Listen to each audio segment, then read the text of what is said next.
If you go into settings and then advanced, yeah, advanced stream. No, advanced stream. Shit, where is it? No, yeah, it might be on advanced on settings, then stream. Yeah, it might be on advanced on settings, then stream. Yeah, it might be on advanced on settings, then stream. Yeah, it might be on advanced on settings, then stream. Yeah, it might be on advanced on settings, then stream.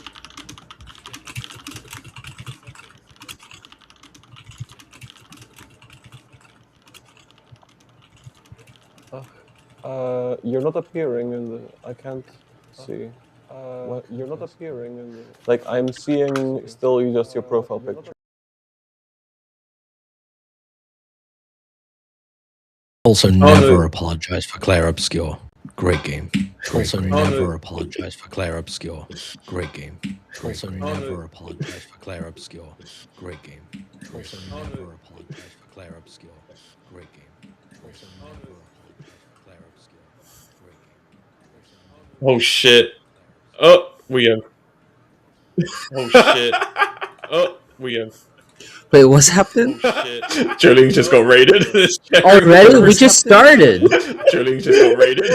Already? We just started. That was fast. Jolene just got raided. Already? We just Jolene just got raided. Oh no. Wait, I think you guys have to hear this. Hold.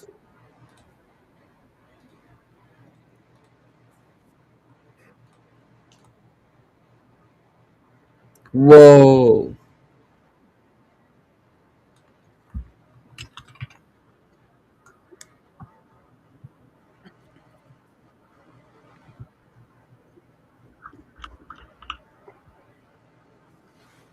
Yes.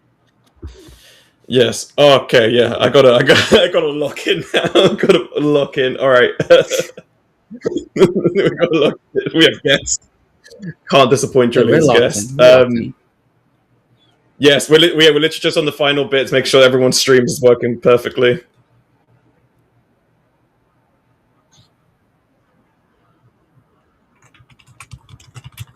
Yeah, actually, I'll show you. Am I muted? Jolene shouldn't be muted now. Am I muted now? Oh. No. Well, I don't know. No, you shouldn't be muted. Can you hear me now? I actually turned on my mics. Oh, now it's good. Okay. Now it's good. Now it's good. We can hear you. I'm so sorry. Again, oh, she's been talking this whole time. We've been talking this whole time. You guys can't hear it. So, basically, yes, we're doing a D&D game with the lovely people here that you can see, and they'll be introducing themselves very soon. This is our first time doing a D&D stream, and all the art that you see is actually made by a community of lovely artists and musicians and things like that. It's fantastic. I hope you guys enjoy. Yes, our D&D. Yes. All right, let me know when everyone is ready, because I'm ready to go on my end. I can switch off the music, bring in the music that people have made, and we can begin setting the scenes, laying some ground rules and all that stuff. So let me know when everyone is ready. The thing is, I want to check one last thing. Can everyone in chat hear Luigi, or can everyone just hear me? It's the question. I just want to double check. Oh yeah, true. Can everyone hear me, as I will be tonight's GM?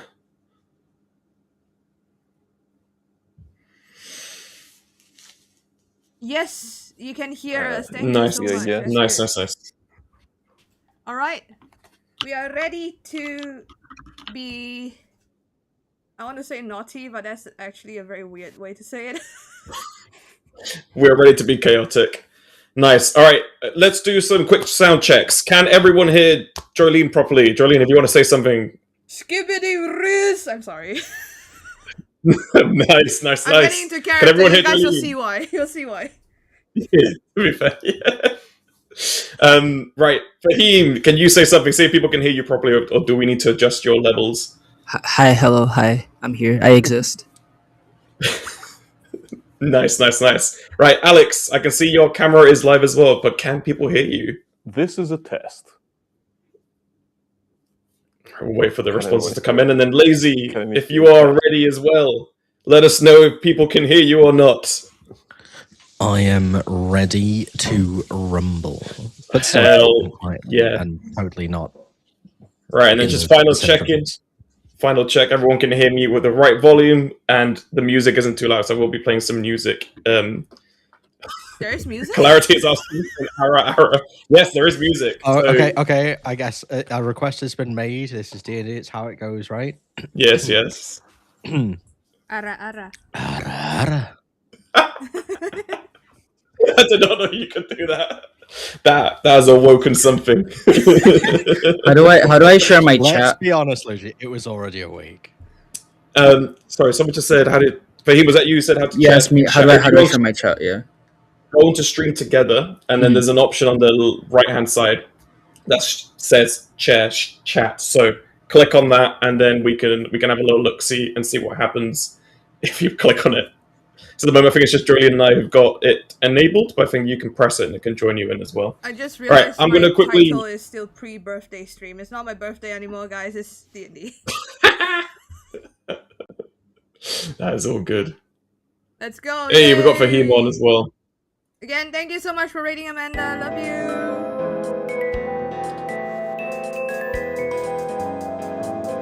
Okay, my chat is on. Why is it playing all of these at the same time? Sorry. I was rather confused, to be fair. Thank you, everyone. Yeah, like something magical is happening. Happy not birthday. Thank you, everyone. You guys are sweet. Happy there we birthday. go. All right, so... Oh, yeah, forget. Everyone who hasn't wished Julian happy birthday, I think your birthday was on Friday, wasn't it? Or Saturday? It was Thursday. Thank you. Thursday! Yes.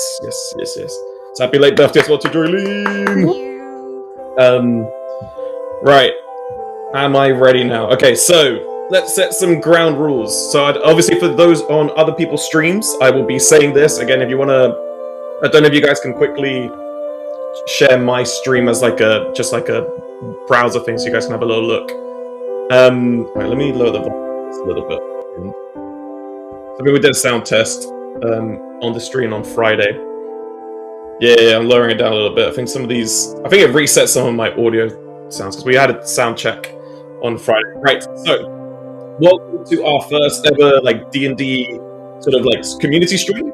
As for context of those of you who have come in through the raid, basically I run a community called the Artist Tavern where we just do a bunch of monthly events where we try and get people to do something collaboratively and art related together.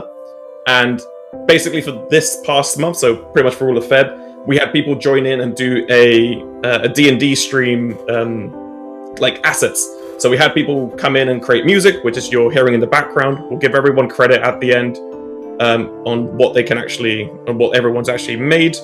And basically the vibe is that people submitted in villagers, they submitted in people we can fight, so the goblins or orcs or the antagonist, alleged antagonist of this story that you'll see later. And maps are all designed by me, but it's all using Dungeon Draft, so all the assets are not mine. It's all the default assets from Dungeon Draft. But I designed the levels just so we can all have a bit of fun. This will be, as a recap, this will be a level 3 one-shot. So hopefully it'll be a pretty short thing, and it's based off the Lion Tomb, which I'll quickly scroll to in terms of the credits. So this it's based off Matt Colville's The Lion Tomb. And basically I just use it as a jumping off point to sort of judge it up a little bit with some tavern lore, basically, because we have a bit of a couple of in-jokes, a couple of things that we've done as a community that I try to sort of put in.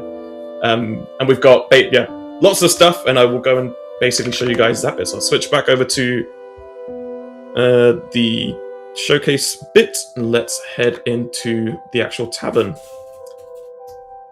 Oh, so this is just looping them one by one. Okay, sorry, I'm just also trying to learn Roll20. Just doing them in a... You're doing great. Play once. Alright, we'll do that. We'll move on to the next one. Next track. Right, so... before I go into the actual tavern itself, the way... I'll set some expectations. So that I am not the most knowledgeable when it comes to rules, so it'll be a lot of whatever I say goes, because I probably don't know. If you guys know the rules better than I do in chat, please do let us know. So if we ask any questions or we have anything that you guys are oh, that's wrong, I am happy for you guys to rules correct us. But as this is like a casual, like, fuck around, have a bit of fun with it, you guys can just sort of like let things slide in the name of like a more fun and collaborative story. With that being the case, for those of you guys watching on my stream, you will be able to have tavern points or channel points. With these, I have added a couple of things that you guys can come in whilst you're watching to cause some chaos. So there will be, within your tavern points, you will now see some new options. One of the first ones is you can cast Wild Magic. At any point, someone in my chat, or anyone who's watching on my stream with the points, they can cast Wild Magic and something will happen randomly that may impact your combat or may impact what you guys are trying to do as people. This just add a bit of character, like chat interaction, so if you want to cause some chaos, there will be some of that. Obviously, like, if I see that it's going to derail it too much, I will be railroading it back a little bit, just so we can get some of the story within the hour, we can get the story wrapped up, hopefully in the next, before 10 o'clock UK time, just so we're all good enough to go to work tomorrow, otherwise we'll be on all night. The other options you'll see is casting Polymorph, so basically you can pay your points to cast Polymorph and tell me what your target is going to be, and then we can roll a random dice to see what the character gets polymorphed into, just for a bit of fun. The other ones are, if a character does die, people can cast Revivify. So if a cast member does die, or if a certain character ends up dying, I will allow the use of Revivify for people basically just to come in and mess around and revive someone and see if that helps. And the last one is a new addition we're adding. So we've added in some homebrew rules, which is called Special Key Points. These are basically... it's kind of like Bardic Inspiration, but the rule is players can be gifted, at least in this segment of the game, you guys can gift special tea to all the cast members. Every character has a specific tea that they like. During their introductions, everyone will say what their tea preference is. And if you go onto my stream, or if you're in Jolene's stream, just type in what you want to give, because I think, it might be easier to run it that way. Yep. Alexa, I do not know where all your points are, mate. If they've gone, I do not know what's happened. It might have been a refresh. But regardless, all the characters will say what their special tea points, so just claim the thing, or just say, I want to give special tea points, and then say the character's name, like the in-person character's name. And we'll add some sort of counter for everyone to basically have. So once they want to use their special tea point, they can drink tea of their choice, or the drink of their choice, and then it'll give them a D4 roll after they know what the outcome is. So kind of be like a Bardic Inspiration, but like less on the gambling aspect, just to make it a little bit more fun. And yeah, hopefully that should be like a fun little mechanic that you guys can use. Obviously, we'll see how it works. If it ends up being way too broken, I might just accidentally start breaking people's T points for no reason, just to balance it out. But we'll see how it goes. This hasn't been tested. This is literally just for funsies, and we'll see what happens. I don't think there's any other ground rules. I don't know if you guys, cast members, I don't know if you guys have any other quick things you want to lay with your stream viewers. I think that's mostly it on my end, and I'm ready to begin. So I've got a sketch area laid out here in my stream, but I'm not sure how to make it so it's like...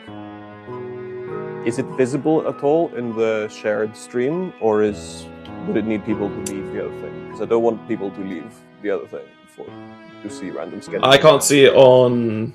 So for stream together, I don't think it shows your screens. It's just the chats and the videos that is shown. So I think that should be fine on your end.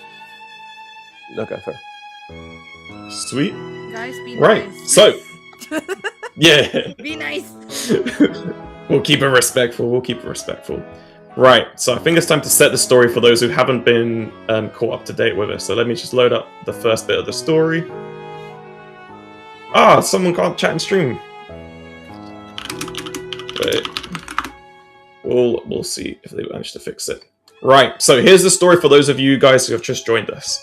So, the Artist Tavern is running an art competition, like a Warhammer competition for painting models. A miniature painting model contest, if you will. Our heroes have come from like many different backgrounds. I'll let them introduce themselves in a bit, but they've all ended up here traveling together in search of many different things, which they'll go about in their own character stories. And basically, what the story is going to be, something's going to happen, something's going to go missing, and our cast members and adventurers will have to go off and decide what they will do in terms of helping or not helping a certain someone get their model back to win the competition. So, we don't talk about it. We don't talk about any rigging. There is nothing here that could be classed as fraudulent in this competition, Sushi.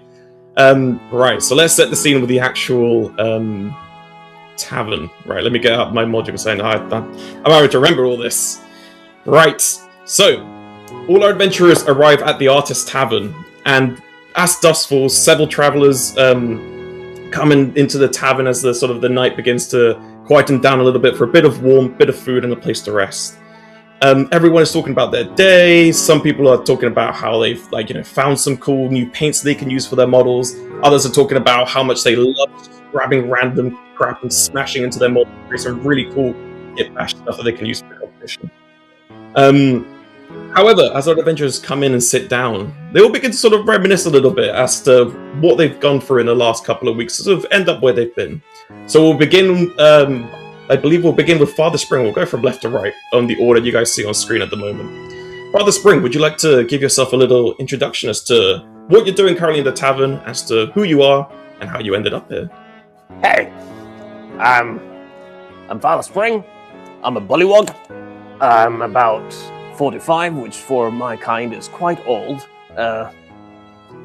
And yeah, I'm sitting here in the corner with Hoggard Boggard, my friend, and having my matcha, which I'm drinking because it reminds me of the bog that we have in the swamp. Very, very nice. Very, very nice. Thank you for introducing yourself, Father Spring. Distracting, please do let me know. Hopefully your voice does survive. Maybe. Right. And as Father Spring just said, he is sitting next to Hoggard Boggard, who, if you'd like to introduce yourself for him as Hoggard Boggard, please let us know who you are, what your background is, and what you're currently doing. I will not be doing a voice. That's for sure. Ah, damn. Kudos to Alex. Kudos to Alex for trying. I will not attempt. But I am playing Hoggard Boggard, a cleric hermit from the forest. Met Alex on the way on some questing, and we quickly became friends because we're kindred spirits, lovers of the forest and nature. I hate late-stage capitalism, and as a cleric, I'm beginning to question my faith because of it. And I love chamomile tea. I'm a chamomile tea person. And I've got some beef with someone. Who you will find out very soon. Right. And then next to Hoggard Boggard, we have Zeke. Zeke, would you like to introduce yourself and your interesting ways of communicating? Yes. Okay, I'm just gonna speak on my perspective, and I won't be doing a voice, unfortunately. So, I play as Zeke. Zeke is, well, full name Ezekiel of House Ethelwyn. He is a rogue, a mastermind rogue. Zeke is a Kenku. So he was from Baldur's Gate with his parents. They are all professors, who are interested in, like, artifacts. Zeke, unfortunately, does not like to, stay in the university because it's boring. So he has decided to go on adventuring and taking artifacts to research, I would say. So think of it as like an Indiana Jones, but this time it's a crow, a Kenku. If you guys know the lore of Kenkus, they have a curse where they can't fly, and they also have a very unique way of speaking. They only can repeat phrases. As I'll try my best as we go along with this questing. You will hear him repeating phrases from either video games or video games, films, or brain rot. So pick your poison, guys. And his favorite tea is actually coffee. Nice. The only contrarian in this list of favorite coffees. Thank you very much for introductions. No one says Lazy. I mean, you could. No. the coffee haze beginning immediately. I drink French Hey, I mean, press. Only You French grew up in press. university. Right. Thank you very much for that amazing introduction, Zeke.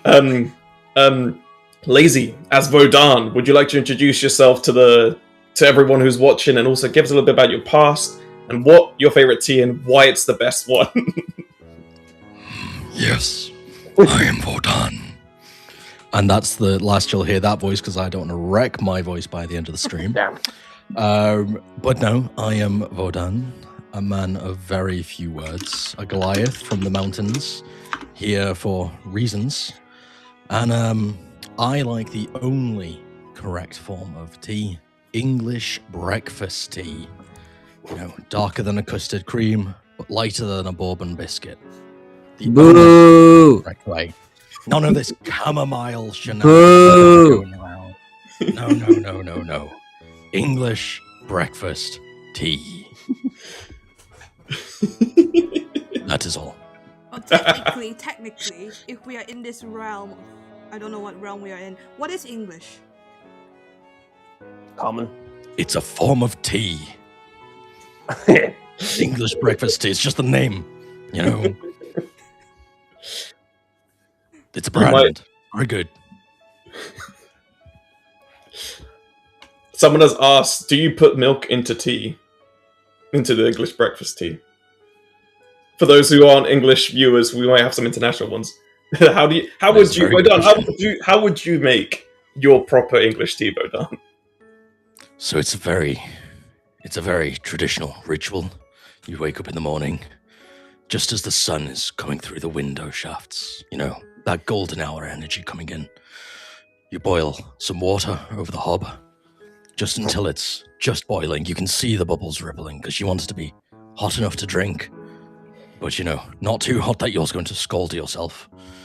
And you would pour the leaves, or pour the water over the leaves, straining it, making sure that it doesn't, you know, get bitty and such. You would then, if you please, put some sugar in. It's not my preference, but some people do that. You know, I hear coffee lovers enjoy sugar in there, but not tea. So, you know, you're able to do that too. But then you do put just a splash of milk into the tea. You don't want to hear a glug, simply a splash. And you would stir it, making sure the spoon does not touch the sides of the mug, as that is blasphemous. And then there you go, a good cup of tea, enjoyed by many. Sorry, just like someone mentioned about this being mostly a coffee and tea chat. Sorry to interrupt, Bodan. And just so we can good. picture you, what does Vodan look like when he's making tea in the morning? Well, you caught me off guard. True. Yes. I always wear my garments. Can't be having any shenanigans going about. I'm fully dressed. The mug I put in is this lovely little tea set from my tribe. It looks a bit small in my hands, but I assure you it is delightful. And yes, you would just stand there, enjoying the morning sunrise. Steam fogging up your glasses, if you wear them. I don't, but, you know, again, some people here do. It would fog up your glasses. And, yes, you know, nothing better than a cup of tea, smoke going through my mustache, steaming it up a little bit. Good for straightening the mustache in the morning as well. Get those wrinkles out. Good steaming. Exactly, yeah. A good royal steaming. I need everybody to know, and this is I'll only say this. Hoggard loves drinking his tea in the nude because he's a man of the forest. Complete opposite to our English breakfast tea person here. He embraces the purity. Nothing less. That's why we get along so well. Chamomile enjoyer. I highly recommend anybody try it out. Chamomile tea in the nude. Back to you, Luigi. Coffee. No, never. That's dirt water. The narrator would like to push in to introduce our other fellow members who've submitted some lovely art. that we must quickly run over. So, to not let this end up being a 3-hour coffee and tea chat, which will most likely end up what it's being, I would like to first introduce some of the other NPCs who I will be attempting to voice / butcher / completely betray the lore that they've given me. But for those of you who haven't joined in with the event, we had an event over the past week and a bit where people submitted in villages. So I'm going to quickly introduce who the villagers are. I won't go into detail because we did this over on Friday. So for those of you who have not seen that VOD, it should be a highlight on my stream on my end. So you guys can come and look at who each of these lovely NPCs are. So we'll start from like the bottom left. We'll start with Bardriad Basher, who is a bard / a Kalashite bard, who's very much like a middle-aged man who believes he's still in his prime. Next then we got Juan Ponce de Leon, who is another like sort of bard type of character who is very much hyperfixated on finding the fountain of youth. Then we got our bard maid Lynx, who works under Tavern Keep Luigi. We got Soreku, who is a wandering guardian from his homeland of Sanuka, a coral city. Then next we got Coin, who is, I believe, a gambler if I remember. And despite the odds of earning money from local casino, he's technically not cheating, but he's kind of on the run from casinos. Next up we got Turkey, who I think they basically were just raised by turkeys, and they've just learned how to do a lot of sewing, and they've got a lot of stuff that they've sort of gained through knowledge through just sort of traveling and now sell their own wares, so they have their own little business here. Next up we got Shardash, who I can't remember, only speaks in Snake, for those of you who wish to attempt to speak to Shardash. Then we got Drunken Wheelie Guy, who might be someone who's undercover for something, but we don't know. And Alric, who is another character who may not have some other stuff that may happen throughout the thing, but they are a goblin, and we will find out, Alexa, we will find out all about that. Next up, another submission was Little Egg Fella, who just stands there menacingly looking at Tavern Keep Luigi for no reason whatsoever. And then we've got another barmaid, Lyra, or Lyria, I can't remember how we said we pronounce the name. I'll just go with Lyra for now, because that's how I read it in my canon. And last up, I will introduce Tavern Keep Luigi, who is not me. Tavern Keep Luigi is not me, just for the record.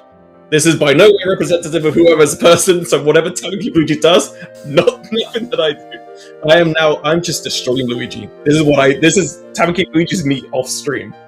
So I will try and do a voice just to at least mitigate the distraction of me being narrator / whatever as GM. So I'll attempt to do some of that. Oh, I thought you were doing the voice already.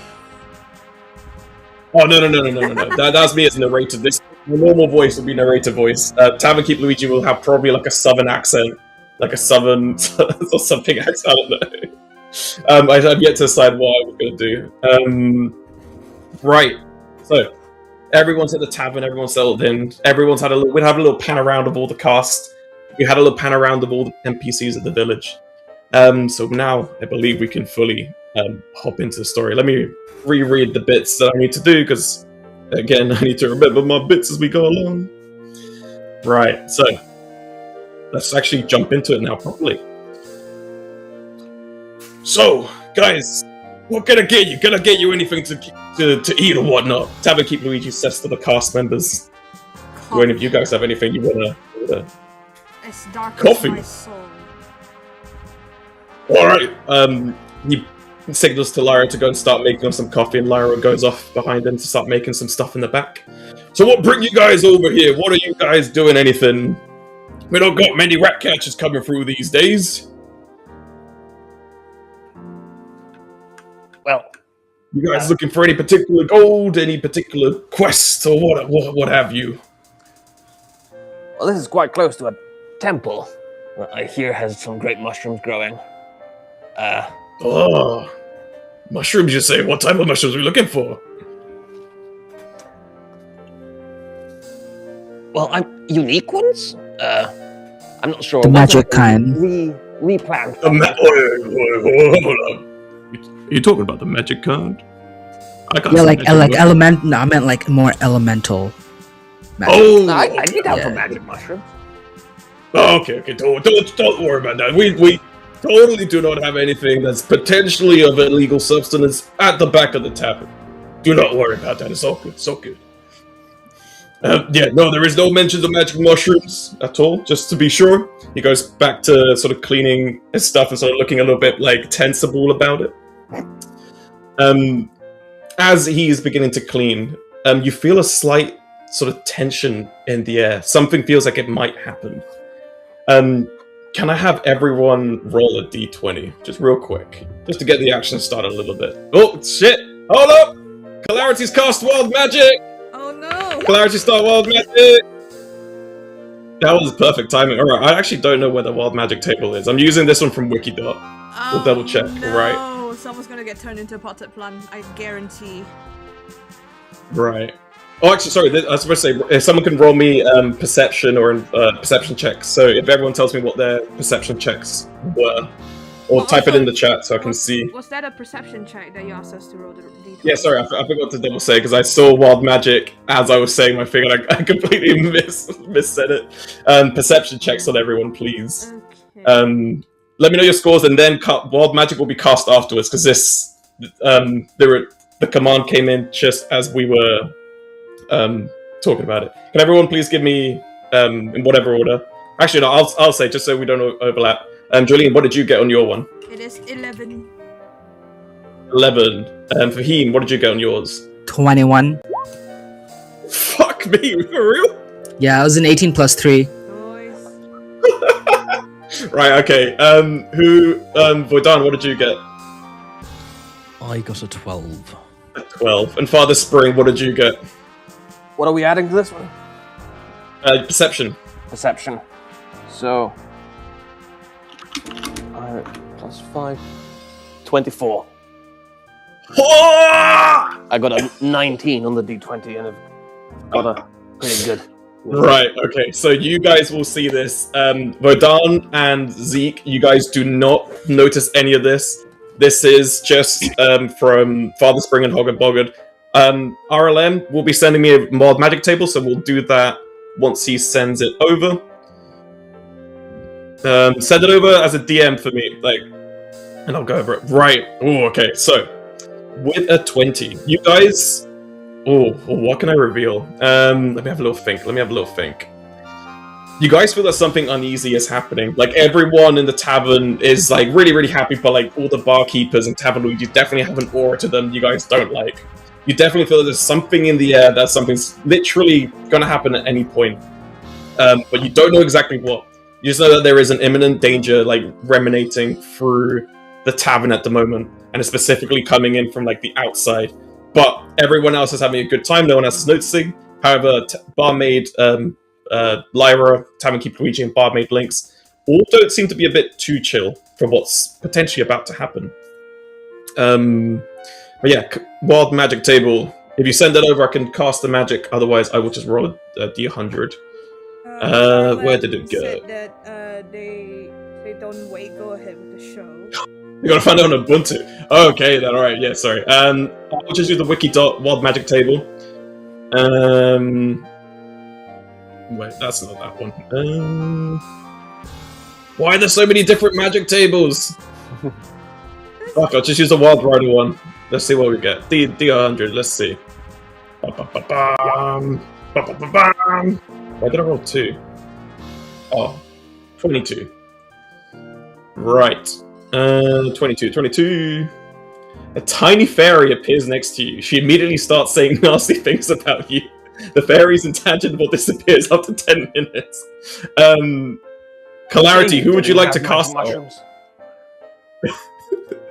Sorry, Clarity, who would you like to target that on? Before I let people continue on. If you're still on the thing. Sorry, Father Spring, you were saying? Sorry, Father Spring, you was talking about magic mushrooms? Yeah, if you're not doing magic mushrooms, what's with the fairy? Tavern Keep Luigi's looking, he's like, fairy? What do you mean by fairy? Ah, fuck. Father Spring just goes to sit on the floor in the corner. We may have smoked some herbs before coming in. That's... Hold on, you could also see the fairy? Well, no, but he might be seeing one. It's because is very much possible. Must have been the Wait, wind. why am I only Okay. seeing the fairy? There's definitely do no you- fairy there. Tavern Keep Luigi does not know if he believes you or not. But he does feel there's a slight nagging in the back of his ear that he could just feel something whispering in the back of his ear, but he doesn't really flinch. He's kind of just like, he just looks a bit annoyed. He just keeps hearing things. He's just getting slightly more annoyed, but he can't quite tell what it is. I'm not going to roleplay the fairy because I don't know what absurdities I could say to myself. Yo! Like he just keeps hearing it. You just see him continue to get agitated, just moving. Oh, sorry, I just feel like this. I'm just gonna say that the fairy's just Chad.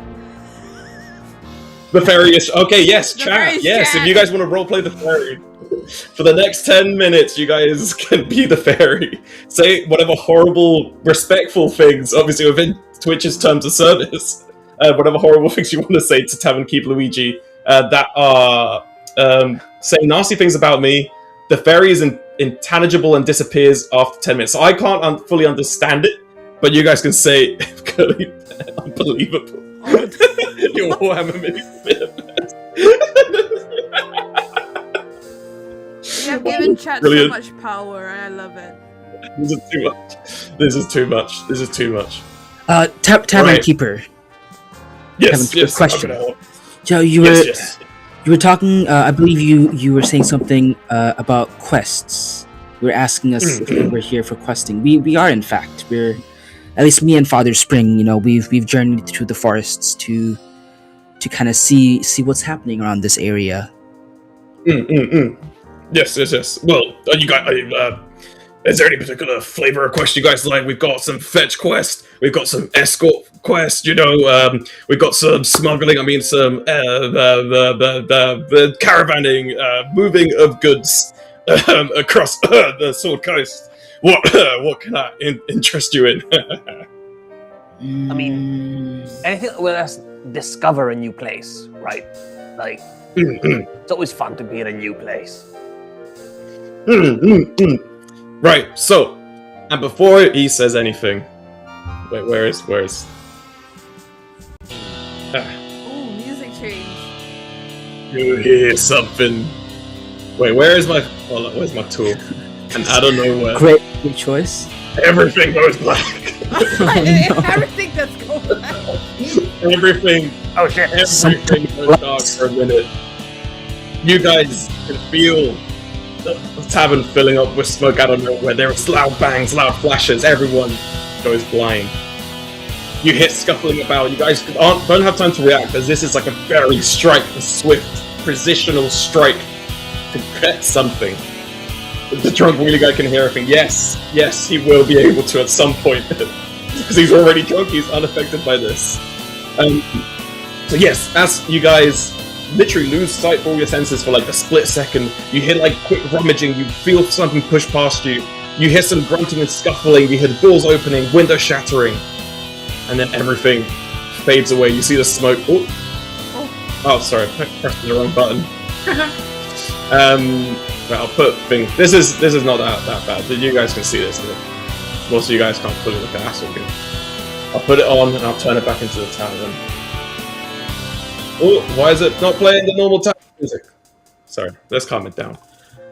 Yes. So as the smoke begins to clear, you guys sort of have all fallen off from your chairs. Tavern Keep Luigi just sort of feels like dazed on the ground.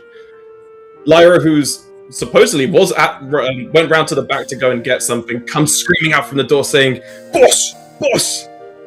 It's gone! Tavern Keep Luigi turns around. What's gone, Lyra? Your model! It's disappeared! I don't know where it's gone, boss! It's gone! Tavern Keep Luigi starts going, oh no, this can't be it. It can't be happening. No, not the day before the end of the competition. Not before the end of the competition. No, it can't happen. And then he hears the mid model. It's like, it's not a mid model. I spent all my time on it. I spent a lot of money. I sacrificed a lot of things for this thing to be very good. Yes. He keeps hearing about the shitty model. It's like, it's not shit. I promise you it's not fucking shit. He's just talking to himself in the background. what do you guys do in the midst of all this? So you see, barmaid Lyra has come out saying that something's gone missing. Tavernkeeper Luigi's mumbling to himself, looking a bit insane, saying that the model is not shit. What do you guys do? Right. So you guys are all falling on chairs. You're all kind of like, wow, a bit startled. I'm gonna look at Badran and then because he knows sign language, he signs at him. Did you see anything at all? Who are you signing to? Sorry. Badran. Sorry. Me. Yeah. Yes. Vodan is looking over at Zeke, understanding what they're saying. And he says out loud, thinking to himself in response, yes, I don't really know what's going on. I'm hearing people saying something about a mid-model. I don't really know. Tavernkeeper Luigi goes, it's not a mid-model! I spent all my time making this perfect as possible. You don't understand how much was sacrificed to make it look good. Don't you ever say it's a mid-model. Also, how do you know about the model? What would you know about model? So Vodan stands up. Don't tell me about sacrifice. Don't talk to me about what I've given up. Roll an intimidation check with advantage. God, There's there'll be a D20 for you. Oh yeah, for context, Lazy has not. This is his first session, so I will be giving some GM tips and bits as it goes. So yeah, just roll us a D20 and add your intimidation modifier. Intimidation. I got a 19. Deal. Oh, okay. Do you describe how you say what you've just said to me? How are you presenting yourself to Tavernkeeper Luigi to make my character sort of like cower a little bit and go like, whoa. How are you going to go So about I this? stand up, and I'm a tall Goliath, and I just look down. And I say to you, don't talk to me about that. But also, I'm really sorry for your loss. I play Warhammer 2. I'm playing Space Wolves. What faction is your model from? I was he's trying to like just brush himself off a little bit, trying to be like, shaking off the shivers that you just sent down his spine. He goes, I was building a knight, I spent ages building a knight, Chaos Knight, lovely Chaos model. The best model fucking you'll ever see. I promise you it's not mid, it's not shit. I promise you it's not shit. I promise you. And then he sort of looks, he takes a little time to sort of think, he's like, He keeps hearing the thing and he's just trying to like ignore it, like swatting the back of his head. You guys think he's gone insane. He goes to Lyra and says, Lyra, do we have some spare coin? Lyra goes like, I'll go check, boss. She goes back to go and check for a bit. She comes back out, she's like, yeah, we got some, what do you want? He's like, he looks over to you guys and he goes, look, you guys can do me a real solid. I can show you where you can find some good mushrooms and potentially get my model back, as I have an inkling as to who did this. Ooh, fetch quest. How does that sound? Yeah, this will be a fetch quest, don't worry. Quick and easy, in and out fetch quest. There's a nearby tomb has got someone who might be interested in that model for no reason whatsoever. What do you say? Which guys, we got some gold in it for you. There could be some like stuff you could find there for your mushrooms. Yeah, it's got very much known for its mushrooms, I promise you. It's got some great mushrooms. The best, you could say. Right, What do you guys say? team huddle. Okay. We'll be back in a second. And he jumps off the stool, but is too short, so like his height immediately disappears from view, and everyone huddles. Right, so they seem pretty desperate, right? I can't hear you down there. Fuck. And Vodan leans down and just picks everyone up so he can bring them closer and hear them. Oh, thank you. You're welcome. You could have been carrying me this whole time? Okay, so he seems pretty desperate. Do you think we can, like, squeeze him? Or some shinies. Yes. Yeah. I love shinies. I mean, he seems pretty unstable, is what I'd say right now. I mean, yeah. Yes. And we should respect that. Or we could just take advantage. Yeah, you got it. I like the way you think, little frog. Thanks. So, like...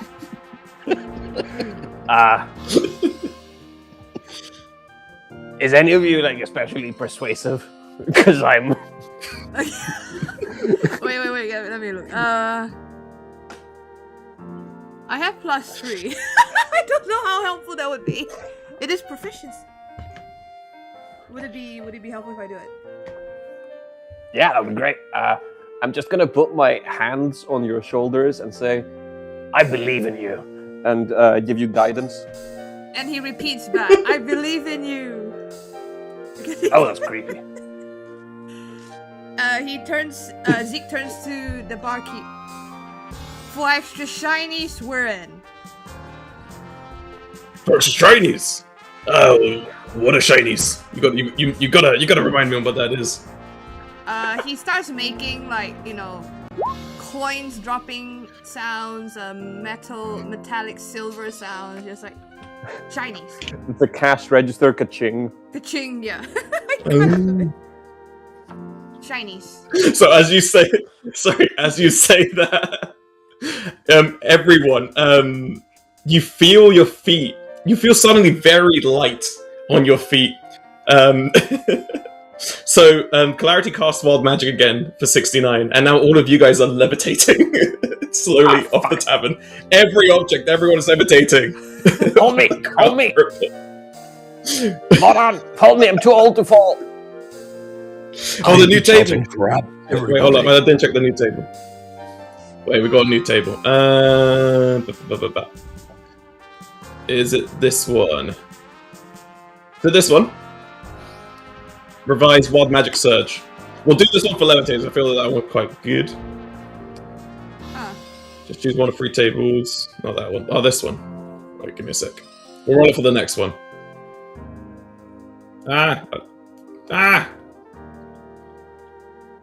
Allow selection. This one, yeah?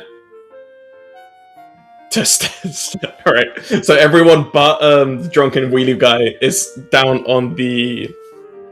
is levitating a little bit for the time being. Drunken wheelie guy's just stayed there looking like off his nut, just going like, whoa, I must be drinking something very good. 200. Okay, I'll have that for next time.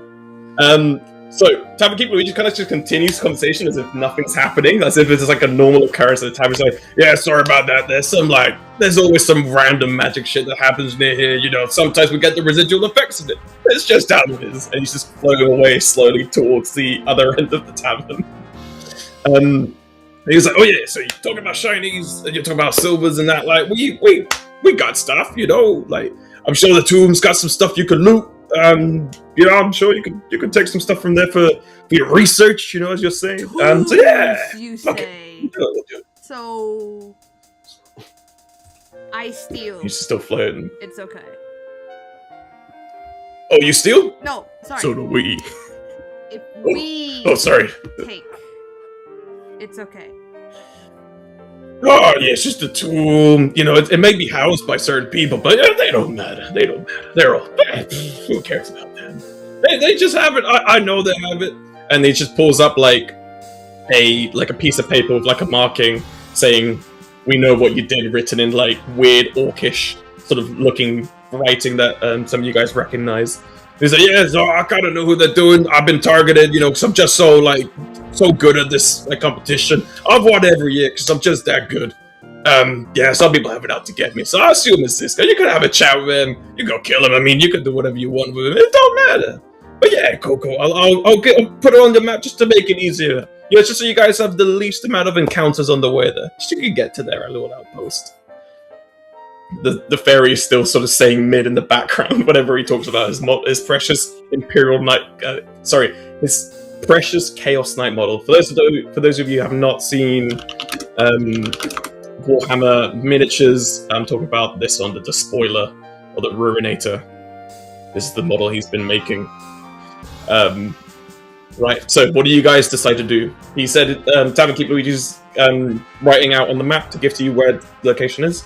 Is there anything you guys want to do before you leave? So right now, no one... Okay, just to iterate on the mechanic for specialty points. If people want to gift specialty points outside of this point, this will be the last sort of opportunity to gift them. Everyone already has one, because the Tavern Keep Luigi will just give everyone one of their favorite teas that he gets Lyra to make whilst he preps everything for the map. Does anyone want to gift for like the final bit before we move on to the next section? You guys are able to claim a special tea. Right, Dan the Man, who would you like to give a tea to? So I think it's 100. While you work on this, actually, I have a question for everyone else. Our group. Zeke would pull everyone aside. Like, I have ability. You see, I can, if we need to sneak in, get out. With the model, I can make a duplicate. They will never know. What do you think? Awesome. And that can help us be very I sneaky. like the idea. I just need some materials, but it should be fine. So, in the technical sense, he has expert duplication. He can make a duplicate of whatever that is, but he has to see it. Oh, nice. Yeah, that works. Again, for casting, I don't require components, because again, it's a one-shot. You guys can just expend your spell slots, and if it says something like concentration, just tell me it's concentration so I know if my character should break it or not for you guys. But don't worry about spell components, because again, we don't have time to fully manage that for a one-shot. So you guys are allowed to just do whatever you want. Right, so before we continue, we have some special T points just to interrupt. Fahim, you get a special T point. Zeke, you get an extra special T point. And Vodan, I think you get an extra special T point. I like for the time being. Colorarity, thank you so much. And Lazy, you've redeemed. Are you redeeming for yourself? Lazy, who you redeeming for? Oh yes, I'd like all the tea, please. You like all the tea? All of the good tea. The tavern keep Luigi says no. Redeem too.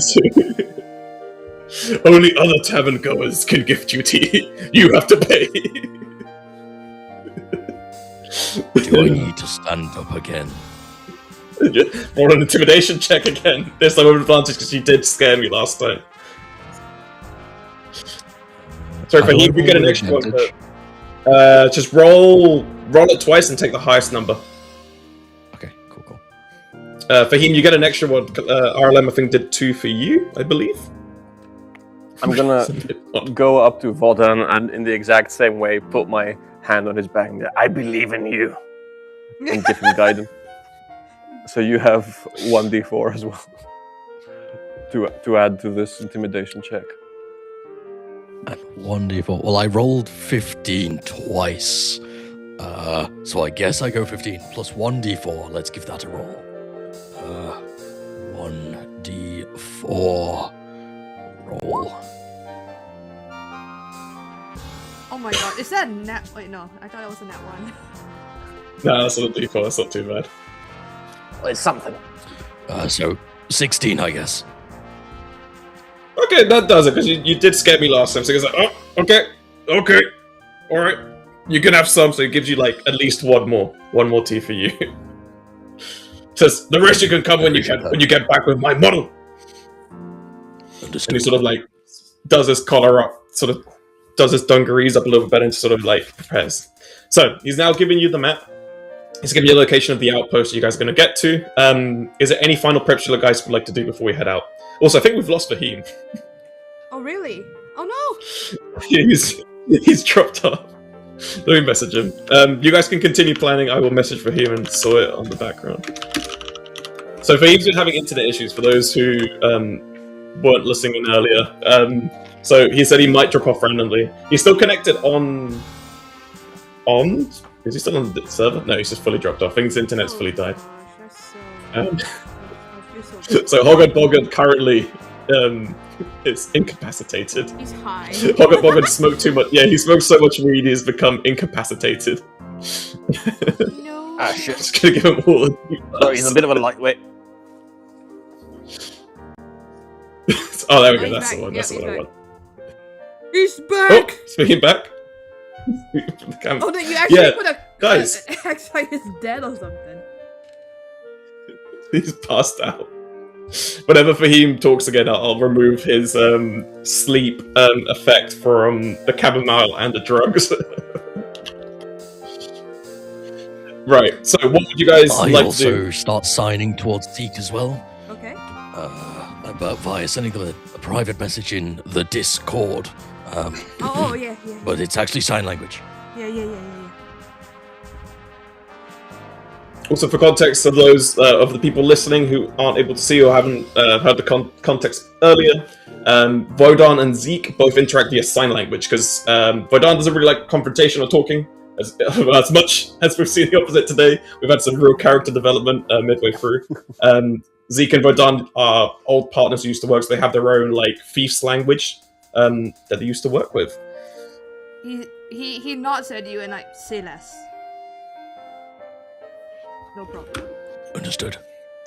We ride at dawn. Time to hydrate, everyone. Gotta hydrate. Drink, nerds. Yes, I need to drink. I am drinking tea. Funnily enough, I am drinking tea. I'm not drinking coffee.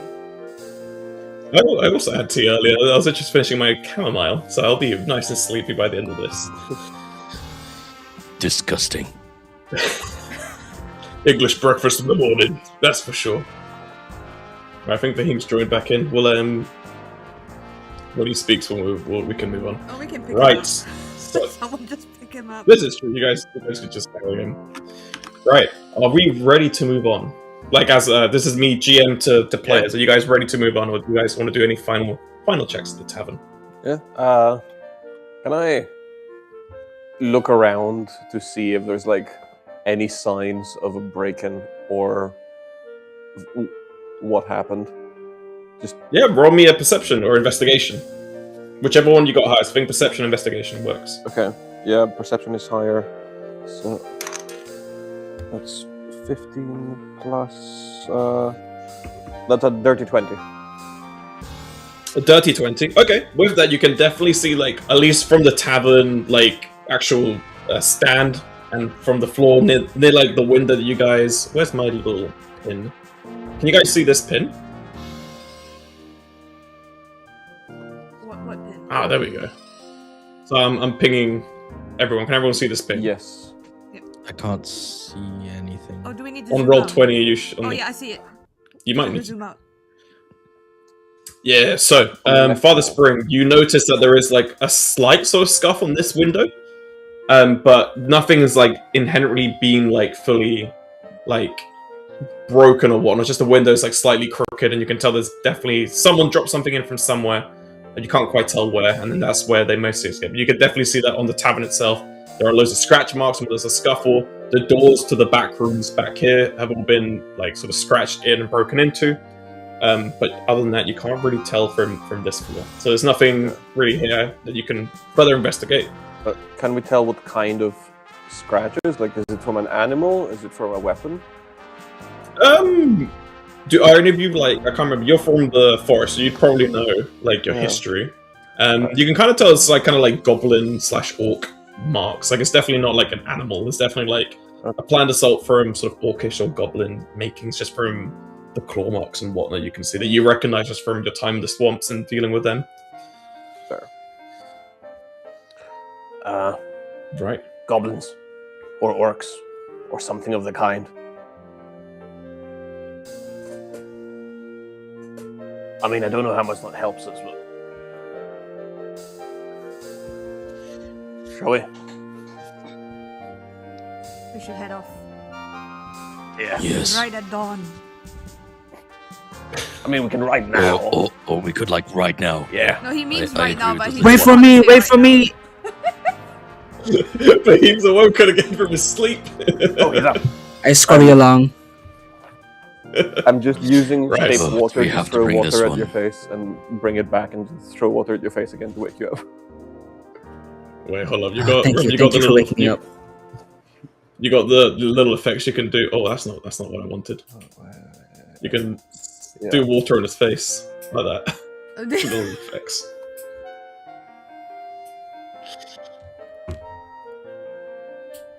Okay. Okay. Fun. Everyone's casting random effects. For the God Emperor. Nice, alright. Let's go. What? For the Emperor. For the Emperor. For the Right. Emperor. Let me. Before we head off, I just wanna say, Hogwarts suffers from a condition where he will potentially just randomly fall asleep and drop dead. So if that happens again, just just go with it. Too much chamomile, too much of the good drug stuff. Right, has the map changed for you guys? Not yet. Nope. No. We're Yeah, still in nope. the tavern.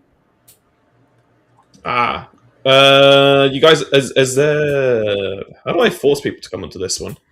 Yep, there we go. Hey, I figured it out. Right. Let me shrink your characters down to the right scale, because right now we're on a. So this is going to be, for those of you who haven't played D&D, this is the section where I've put in as a kind of like a combat tutorial, so you guys can experiment with combat a little bit, have a little bit of fun with it before we get to the main quest. So for the next section, this is kind of where we'll begin. So let me just get out my stuff, and then we can continue. Where are my notes? Right. So.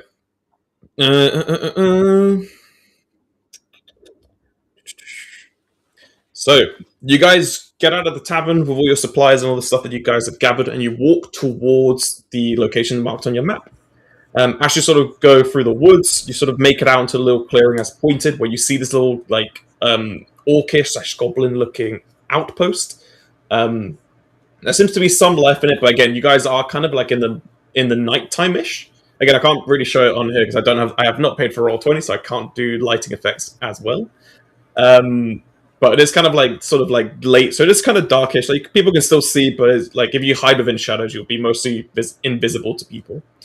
You can see that there is an orc posted on the top of the sort of the walls.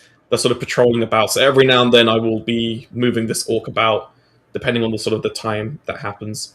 And yeah, it's just for context, the expectations of those who have not done D&D before.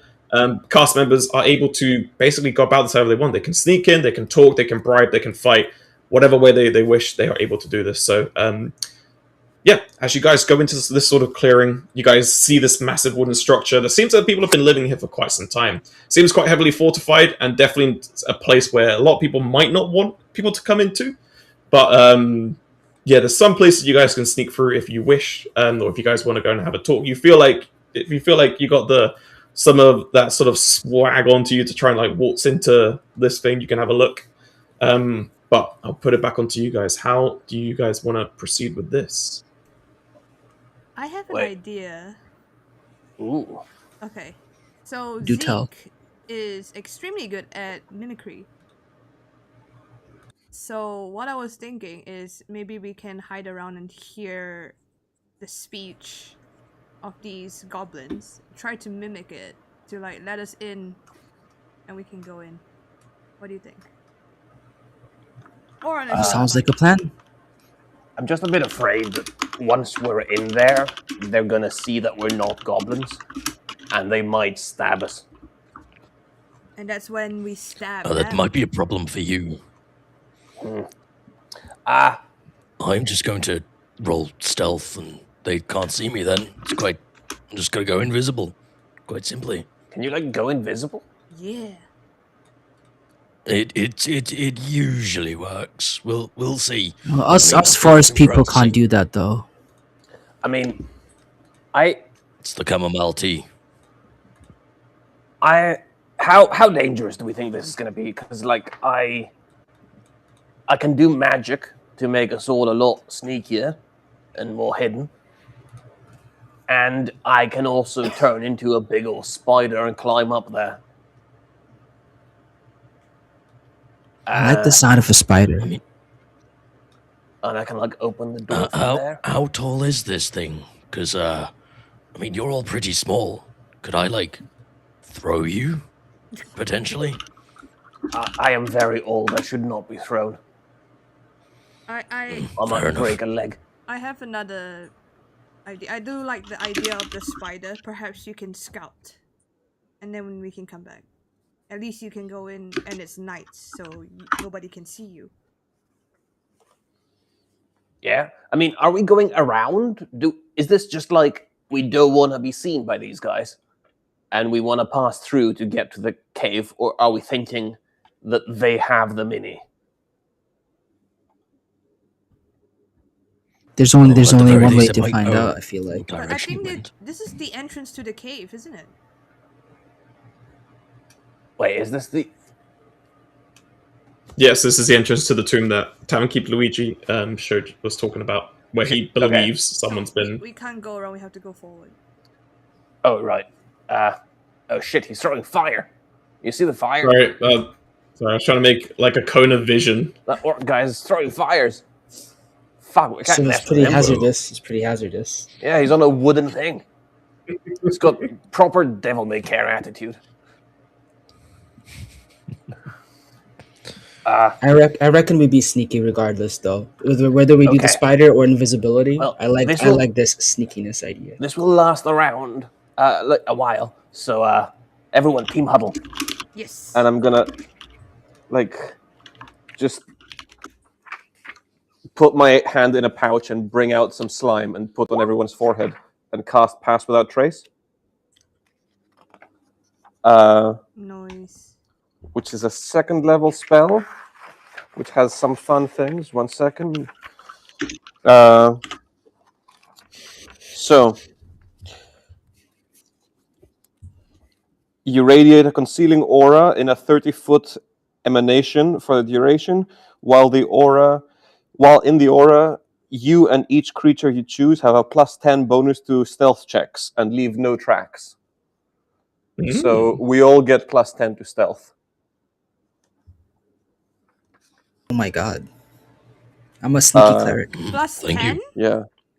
+10 to anything you get +10, and we don't leave tracks.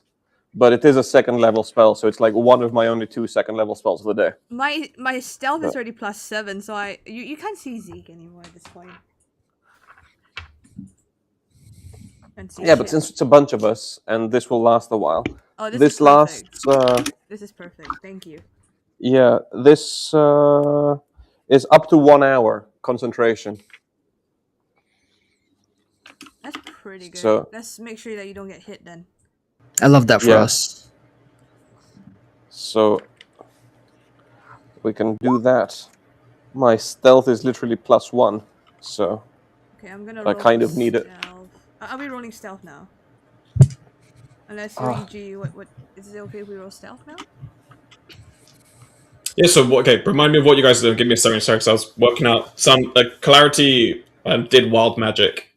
So I'll add that in after you guys finish telling me your plan. So what is the plan so far? Sneak in, right? Is that what we're doing? Yes. I cast Pass Without Trace, so as long as everyone is within 30 feet of me, everyone gets +10 to stealth, and we leave no tracks.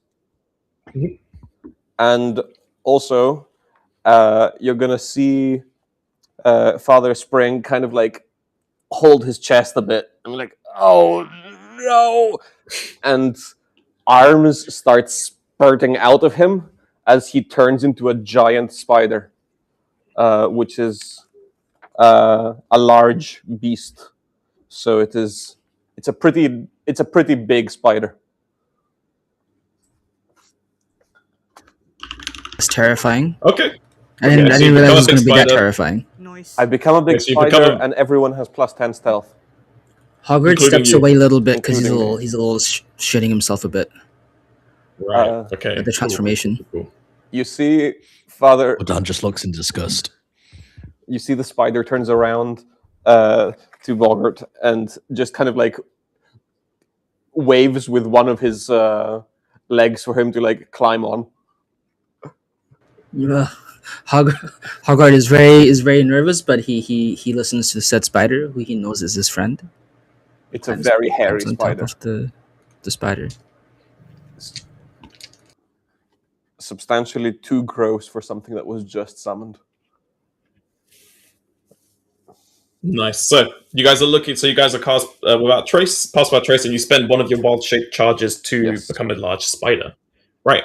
Where would you guys like to move? So you're not in combat right now, so you don't have to worry about your movement speeds. However, because we are doing a patrol, this orc will move 30 feet left or right from this angle. So you guys will do your turns, and then the environment will basically move about. So if you guys look at your movement, and from wherever it is, just go on the squares, and you guys can move your character there, basically. You can also dash, so you just add, I think, half your movement speed for a dash, or your full movement speed for a dash, as a dash action in 5e. Okay, so yeah, you basically get double move. So a dash is your double move, so you can move up to 60 feet. And once you guys have all moved your characters, I will then move the orc to show you guys where he's going to be moving. Okay. I reckon we just follow Father Spring. Yep, we just follow. Well, you're on top of Father Spring, so you don't really have a say, do you? Okay, Just along so for the we're ride. all hiding behind this log. Do we roll stealth? Not currently, because you're not being seen. You are hiding, but you're not being seen by anything. Nothing's coming to your view. So currently, the orc is looking this way. Wait, do orcs have night vision? I forget. Wait. No, they do not see in the dark. However, there is light, so there'll be like I'll say like 15 or 30, 25 feet. They can see a normal amount. Right, so the orc will then make its move, just moving down here. And it's now looking this way, 30 feet. Where would you guys like to move next? To the spider, I'm like, should we go around the barricades? Yeah. We can. If you guys right-click where you want to go, you can also ping to people. Right-click and then ping everyone. Okay. We can get here behind this cart. Let's do that. Just 30 feet as well. Yes, I start clicking into this direction, so we all go here.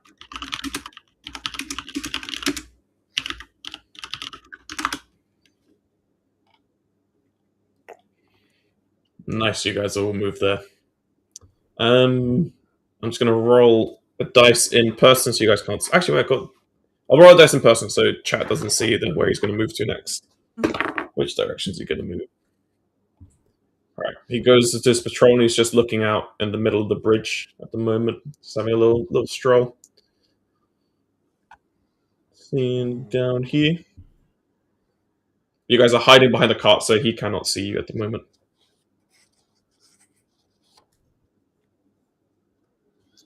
Okay, it's 60 feet for night vision. They do have it.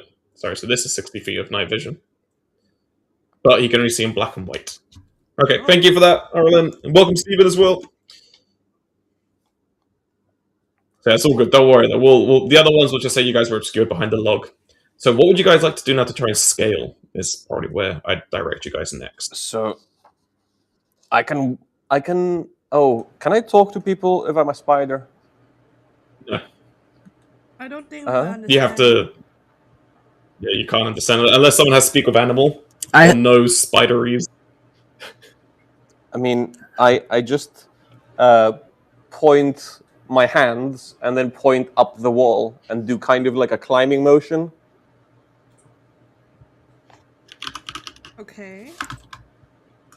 We could climb. I don't know how. I don't know if I'm really equipped for climbing. I tell the spider. You're gonna be on top of the spider. You just have to grab hold. Oh, am I just going to the spider? Okay, cool. I am a large beast, and you are small. I'm a halfling. So, yeah, so it should be doable. Okay, cool.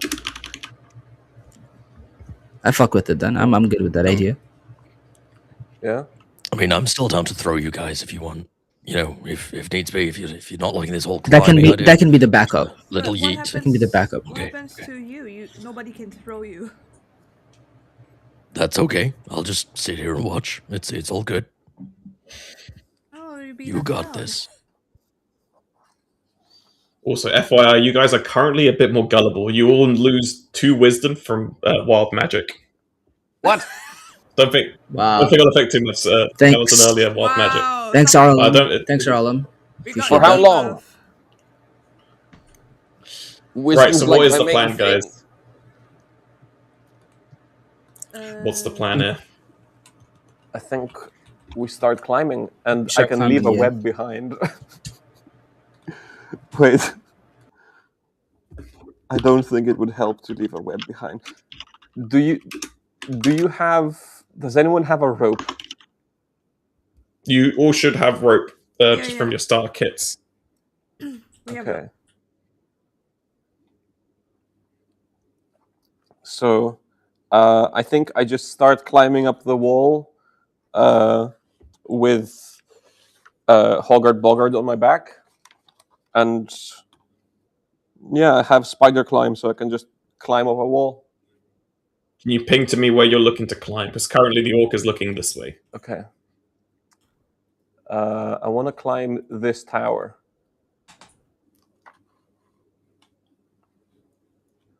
But like, yeah, if I can. This one? Yeah, if I can kind of just go around. Oh, is it? Okay. Right. Can I so dash up the wall and like just scuttle all the way up? yes, yeah, you can dash up. You can dash up. Okay. And you want to hide on top of the roof or behind this bit of the wall? Like which bit of the roof are you trying to hide in? So remember, once you do that, you'll then be able to see who's inside, who's behind the walls. I think on the side, but like peering over, so I can kind of see, but still be a bit hidden. Because we can be clinging onto the wall without it being dangerous. Okay, go for it. Okay. Also, Clarity has cast Polymorph, but hasn't said who. So I'll wait for Clarity to say who they're polymorphing. Oh, we are really well. So wait. So who's climbing on the spider? The spider. Bogat. Okay. Vodan and Zeke, what are you guys doing? So Zeke is gonna wait until the spider's up, and then he will follow, because at least he can distract if the goblin happens to turn towards them. Can Hoggart drop a rope when we get up there to help people climb? Yes, you can drop a rope from there. But remember, the orc. If you fail your rolls, you will be heard once you're up there. Which way is he looking right now? The orc. He's looking out into. Ooh. Currently, the orc is looking out here. Sorry, orcs all go by they. So correct me if I forget. All the orcs here go by they, because orcs do not have genders in this universe that I've created. Right. They follow the Warhammer logic. They're all fungals. They're all fungus. They have no concept of gender. Even though they call themselves boys. I climb off the spider, and Hogger just attempts to throw a rope down for his pals. Before you do that, so you guys have made an action to come up here and hide on the side, yeah? Yeah. Right, so the orc will then, I'll roll again to see what direction he will go. Alright, he still wants to go this way. So now he's coming in this way. Ooh. So you guys are hidden from view. So imagine like a watchtower with like a roof on top. It's kind of what this section is. Okay. Are you guys hiding away from the view? Yeah. You're on top of the roof. Or like... Right. Wherever he isn't. Ideally. So you'll be you could be on the top of the roof if you want, and you can just see back here. But you'll have to roll a stealth check. Yeah, we can roll stealth. We have casted up this, and I'm a spider now, so it should be okay. Right, let me remove this, and then we'll roll some. So this is who you see. What did you guys roll for shot? Oh. Let me see. So. Okay. Yeah, the wagon is big, so it's in the back. Yeah. Oh no, I rolled an 8. Plus the 10 for... You have plus 10, yeah, 18, yeah. And 18. Do you add anything to your stealth? No, I have 0 bonuses on stealth, so I have 18. Okay. Nice. I rolled a 13. A spider gets +7, so that's a dirty 30. That's nice. Spider that big just looms in the distance. Looks I guess it's like- getting dark enough that they can't really tell. I'm That's just all good. looking at the prey down there, and I'm getting a bit too into being a spider. You can see me drool.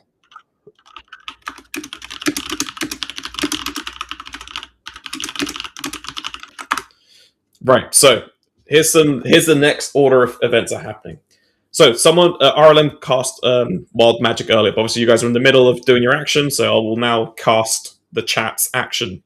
From this wild magic table, everyone gets a glimpse of an event from the past about something important that gives you clues or useful hints. I don't know how we're going to roleplay this one specifically. Is there anything in your past currently that might potentially help you? Does anyone have anything in particular they can think of that might help them in this situation of how they can get here? Well, I don't know if I'm supposed to tell you something that could give you. I think it might be better to roleplay it. Yeah, I think I think from the morning this one's on me. So everyone gets like simultaneously, at least from the cast, gets the vision of Tavern Keep Luigi saying like, "Oh, you can definitely kill them. They definitely did something wrong. They're definitely the bad people. You definitely want to go and raid them." And that's all you get before it disappears with no further context. And that's what you guys get as a clue potentially as to what's happening right now. Zeke turns to Volderon. Are we the bad guys? I mean, that's a pretty philosophical question right there. I don't think I'm that bad right now. This feels okay. Okay. Because Tavern Keep was like, and then he mimics his voice, literally saying, "Yeah, you can go kill them all. It's fine." I mean, that's just commonplace in my tribe. I mean, we just kill things. We don't need a reason. So it's This time I have one, so I'd say I'm a good guy. okay. I'll follow what you do. You're an expert. I wouldn't say expert, but like, I appreciate it. That means we go in and kill everyone.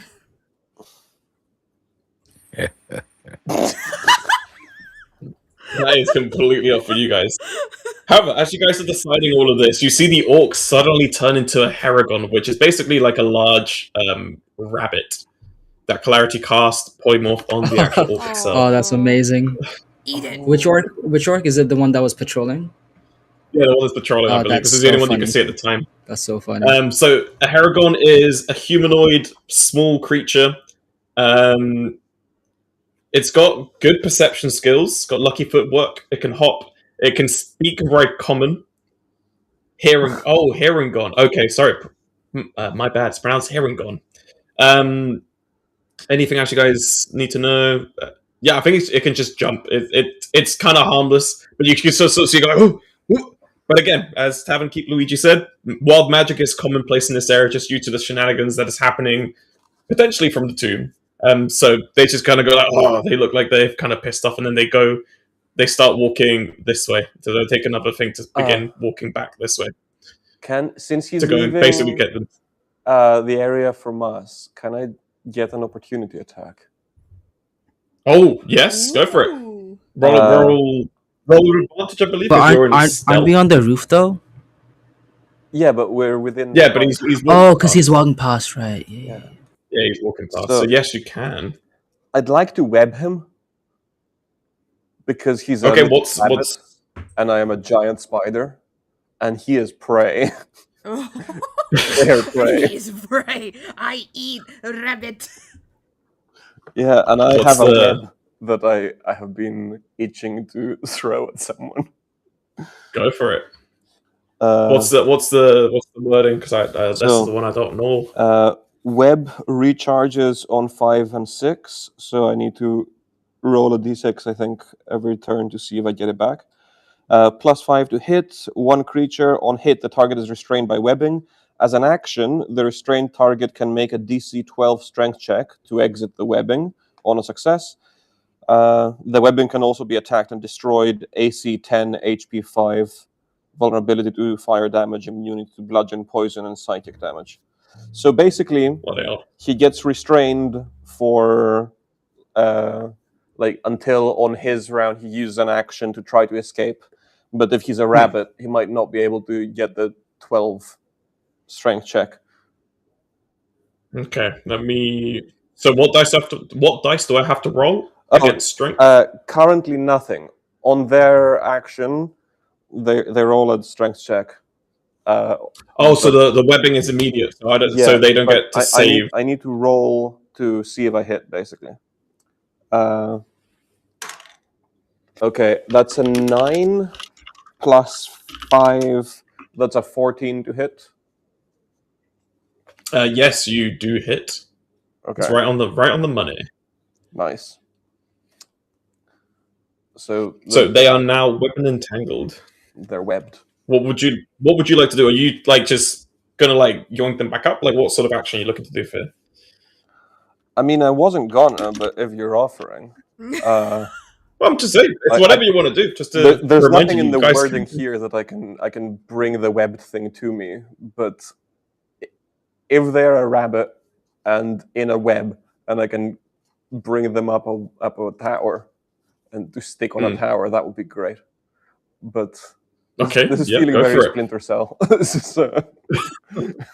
Would you like to do anything to this rabbit once you got them? We say, well, their polymorph will break, so they will break from their webbing at some point. What would you like to do to this rabbit now that you got them? That's my action economy done. Okay, that's your action. It'll be up to Hoggard Boggard. What would you like to do? So when you're the only one in this area at the moment. Yeah.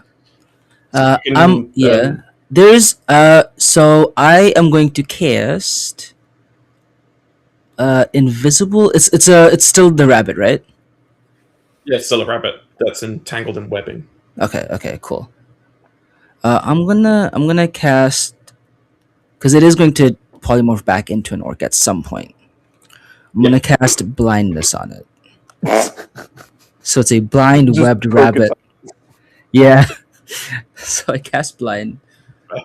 I have to roll. One creature that you can see within range must succeed on a Constitution saving throw, or it has blind. Constitution. Yeah, it's a con 11. Con 11. Are we the baddies? Yeah, exactly. Yeah. Are we the baddies? This is BDSM shit going on. They are instantly. They're blind. You rolled a 9. Webbed. They're blind. This fucking orc is having the worst day. He walked out. Wild medic come in, turned him into a fucking rabbit. Got webbed by his spider, is now blind. This is great. This is exactly what I wanted. Do we know what's going on down there? I'm just asking. Yeah, I was gonna say what. You just hear a bunch of noises. Just hear a bunch of just a rabbit shrieking, and you guys are like, "Wait, what?" Could we just, instead of casting another spell, throw him down the tower? Throw them down the tower so that the others can deal with this webbed up rabbit. That's also blind. Continue the stealthing forward. Yeah, I mean, I guess you can do one final action to throw, but he might be too heavy for Hoggard because Hoggard's so small. Yeah, no, I've just cast blind, so that's my action. I do have a bonus. I guess as a bonus action, I could. As a bonus action, you can throw him down. Yeah, but it's up to you. You can shove. I'm gonna do a shove. Yeah, I'm gonna do a shove. Where would you like to shove this poor? I'm gonna shove it over this way. Onto the spikes? Yeah, onto the spikes. You want to shank the rabbit? I mean, let us. It is not actually a rabbit, guys. Let's not forget that this is, in fact, an orc. But then we're feeling bad for an orc. Okay. I'm just saying. I wonder if that's better or worse. Cast shove. So the target must succeed a strength or dex saving throw. So you can choose which one you want to do. Doesn't have That's DC 8. Since it's webbed, you can't really do shit if you're webbed. Yeah. Yeah, but you still have to push it out. Yeah. You're gonna save it. It's DC 8. There's no shot you roll an 8 or lower. Yeah, I mean its dex is quite good. I'll roll disadvantage because I'm webbed. 1, 2. Oh my god. Okay. Oh. Oh, That it's was way alive. too It's many saved. dice. 9. Is it 9? You're fine. 9. So You're fine. yeah, so it's fine. You try to push it over, but it's just you're getting your hands all sticky. You can't really throw it out. Can I kick it with a bonus action? I mean, I guess you have a bonus action. Yeah, I guess if you want to try and kick it as well. Guys, what happened to let's go retrieve the model into like let's go murder the orcs by turning them into bunnies, blinding them, sticking them into. I didn't turn them into a bunny. They're fine. You also tried, but like they're kind of stuck. Your weapon's kind of got them stuck on the roof. Okay, fine. This is blind and stuck there. All right, so turn order will go by. You now see that these orcs are sort of finishing off their meal, and they're going to start like going off to sort of like go off towards night. So this orc goes over here to go and check on the food. This orc comes down here, sort of like begin guarding the tomb a little bit more. Just go and double check that everything's in order. Have we rolled initiative? I don't think we did. No, because you guys are stealth. You passed your stealth check. No, you guys ran your stealth check. This is just like world order. So you guys do all your actions, and then the world order does their actions. Okay. We're full on Metal Gear Solid right now. Can Yeah. can Are we you all climb climbing? up There's now? a rope that's- I just feel like both Yeah. of us are kind of left out. Can we just climb up now? There's a rope hanging off the tower, Okay. and there's no one keeping watch. I gesture and get us both to climb up the rope. I whisper, "Hi guys, don't worry about the rabbit. It's fine. It's just blind. Webbed. What did you do to this thing? It's mainly the spider's fault." Respect. Alright, let's go. We're leaving there. Oh, Right, you guys will have to from now on. You guys will have to do. Sorry. no, sorry. I turned to the spider. We should gag him.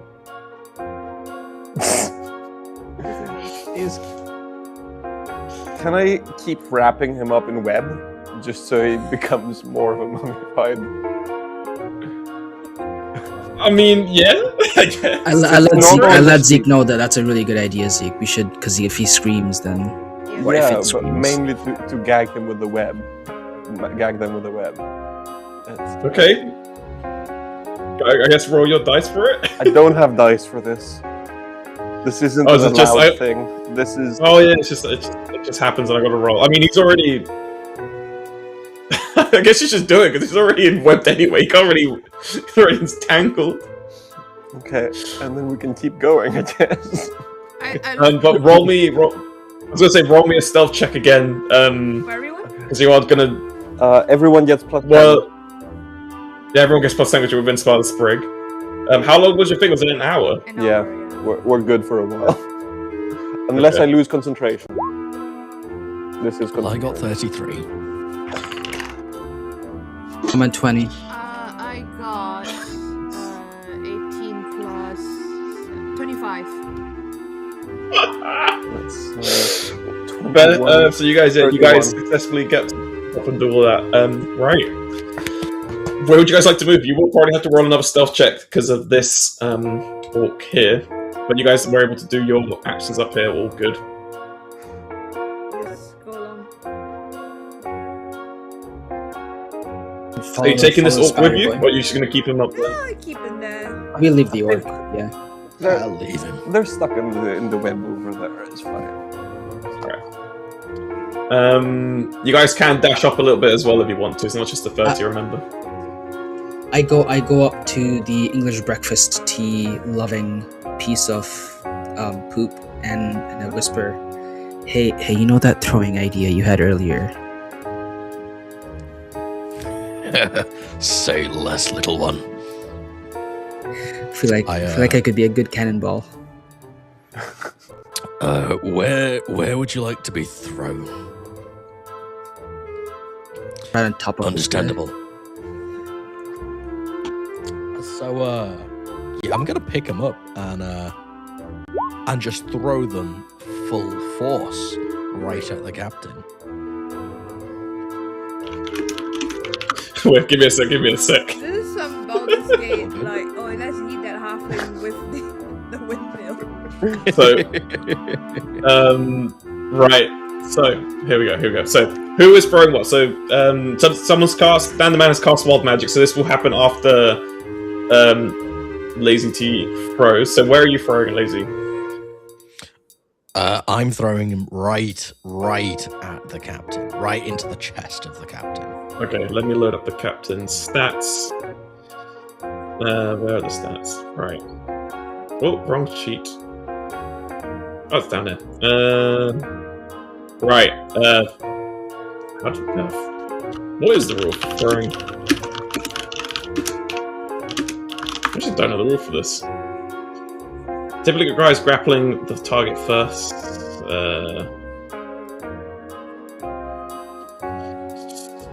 For what? For throwing? Yeah, for throwing someone onto someone. They're pretty willing, right? I mean... No, they're willing. Oh, the impact, I don't know. I actually don't know the rules for the impact. I'm guessing you can do falling damage from both of them.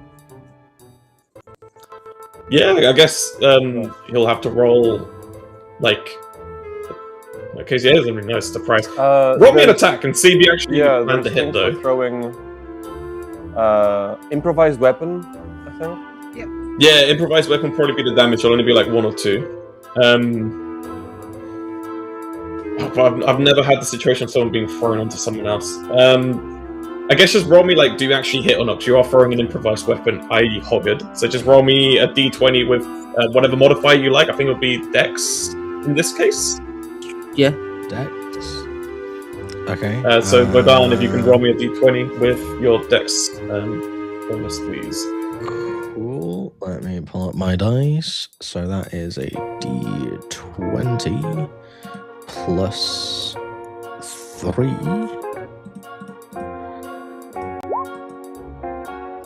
Oh. You have got special key points you can use, do not forget.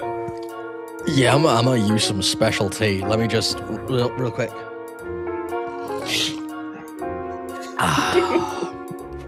Add a Actual d4 to cup your of tea roll. in hand right now. Add a d4 to your roll. You can do it. Okay. Unfortunately, you do not get to hit, so you throw Hoggard Boggard, and he just kind of like... You throw him, but you just miss the orc captain. How far are you planning on throwing Hoggard, by the way? Just on him. That's 10 feet. Wait. What should we do? Right, there's 1, 2, 3. Can you roll me another d4 for direction? And then roll me a d4 for the direction. Okay, so 4. So this will be 1, 2, 3, 4. And then can you roll me a d6 for the...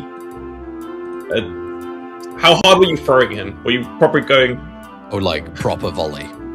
So you were going... Okay, 40 feet, maybe no. We'll do it. I guess we'll do this as 5 feet to 4 squares, like this. Fuck it, so you throw him just straight onto the wagon. Everyone roll initiative. I rub my head after hitting the wagon, like, ouch. That was not the best aim. Vodan. Everyone roll initiative for me, please. Okay. The little one felt a little bit different than throwing a spear. Whoops. I got a 14. What? I got a 6. Ooh, fuck. Am I rolling with the spider stats or with my stats? Spider For stats. Dex? Spider stats can do currently a spider. So that's a 9. A 9. Vodan? I got a 6. Hoggard? Karma. 13. 10, and then I'll roll for the other guys. 1. 15. So that captain was 15. And the orc was a 3. And then the webbed orc.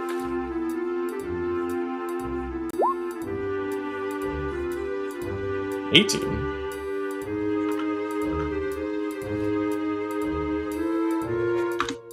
the turn order on roll 20.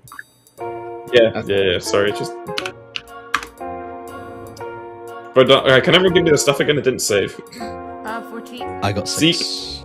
Zeke 14. Yep. 6 on Vodan. Father Spring was 9. Yeah. And Hoggard Boggart, 13. Yawn was 13.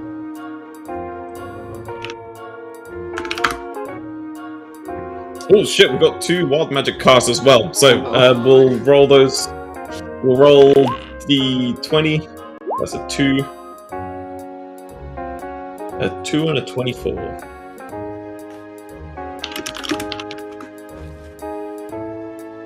Okay, so there's 2 wild magic things being queued up, and there's another one being queued up.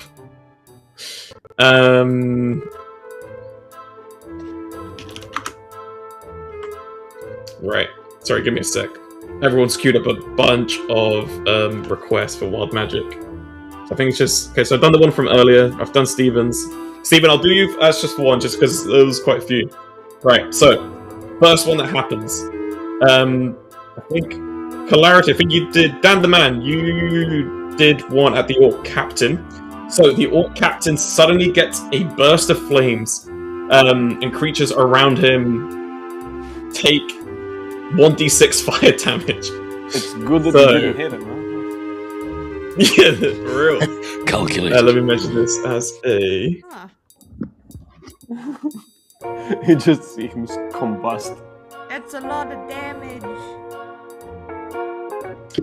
Yes, this is very true. Right. Right, so this is circle, 10 foot. Okay, doesn't really hit anyone because no one's really that close. Out of the range, thank God. It's out of the range, so nothing. It just bursts into flame, but the car is now on fire, which I will signify with some drawing. There, this is all on fire. It's a little bit of fire there. It's a little bit of fire there. So this is all the cone that got. That's just on fire. God, and then Steven, who are you casting wild magic on? Let me know, and I'll add it on. Right, so what do you guys do? So, I will sort this. Right, so the Heragorn goes first. He's going to try and break free. Zeke and Father No, what he- did you do?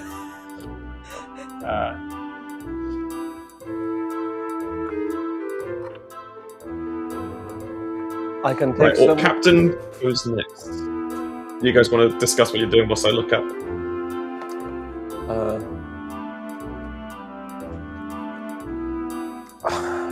Bruno has done nothing. Oh, you roll a die. Okay, cool. You're good. You're good. I always like to leave it up to fate. I mean, Right, we can just wait. He's on fire. The Captain is going to move next, by the way, so you guys can see what he does. Yeah. So, the Captain is... Everyone is surprised, so I think their turns will be skipped. Yep. Because this guy's surprised and is also on fire, so he's going to skip his turn because of surprise. Zeke, you are up next. Okay. Fahim, why can't your character be a little bit too closer to the Orc Captain? I can do a little sneak attack. No, I can't. It's fine. It's fine. Don't worry. Okay. Wait, Vodan, I man. think you get sneak attack because it's like he hasn't seen you yet, right? No, sneak attack is He hasn't more seen it yet, like your where is it? But if you have advantage, oh right, I don't know. No, it's more of like once per turn you deal an extra 2d6 to one creature. But I think like you don't need advantage on the attack.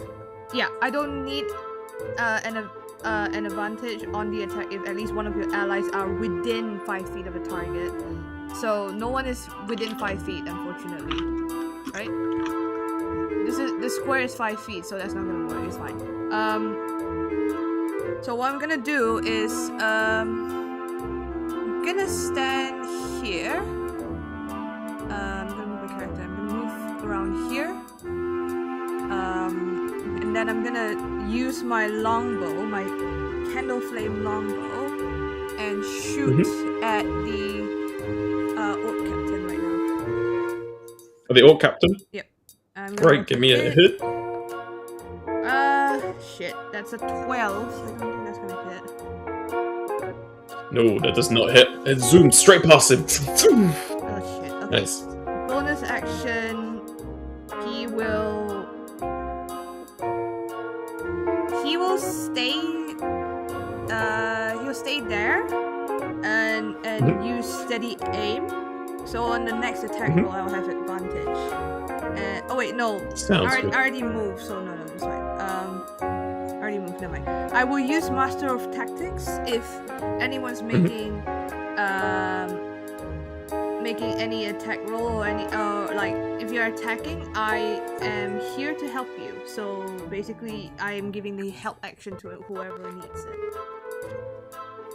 So that's sweet. An advantage.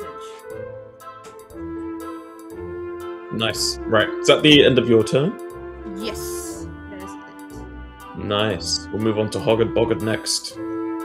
I see the flames spontaneously combust in front of me. I'm like, oh shit, and I realize I'm way too close, so I move a little bit back, just off the cart, and then I cast a little spell on the boss because I'm on the captain because I'm scared. I'm scared of the captain.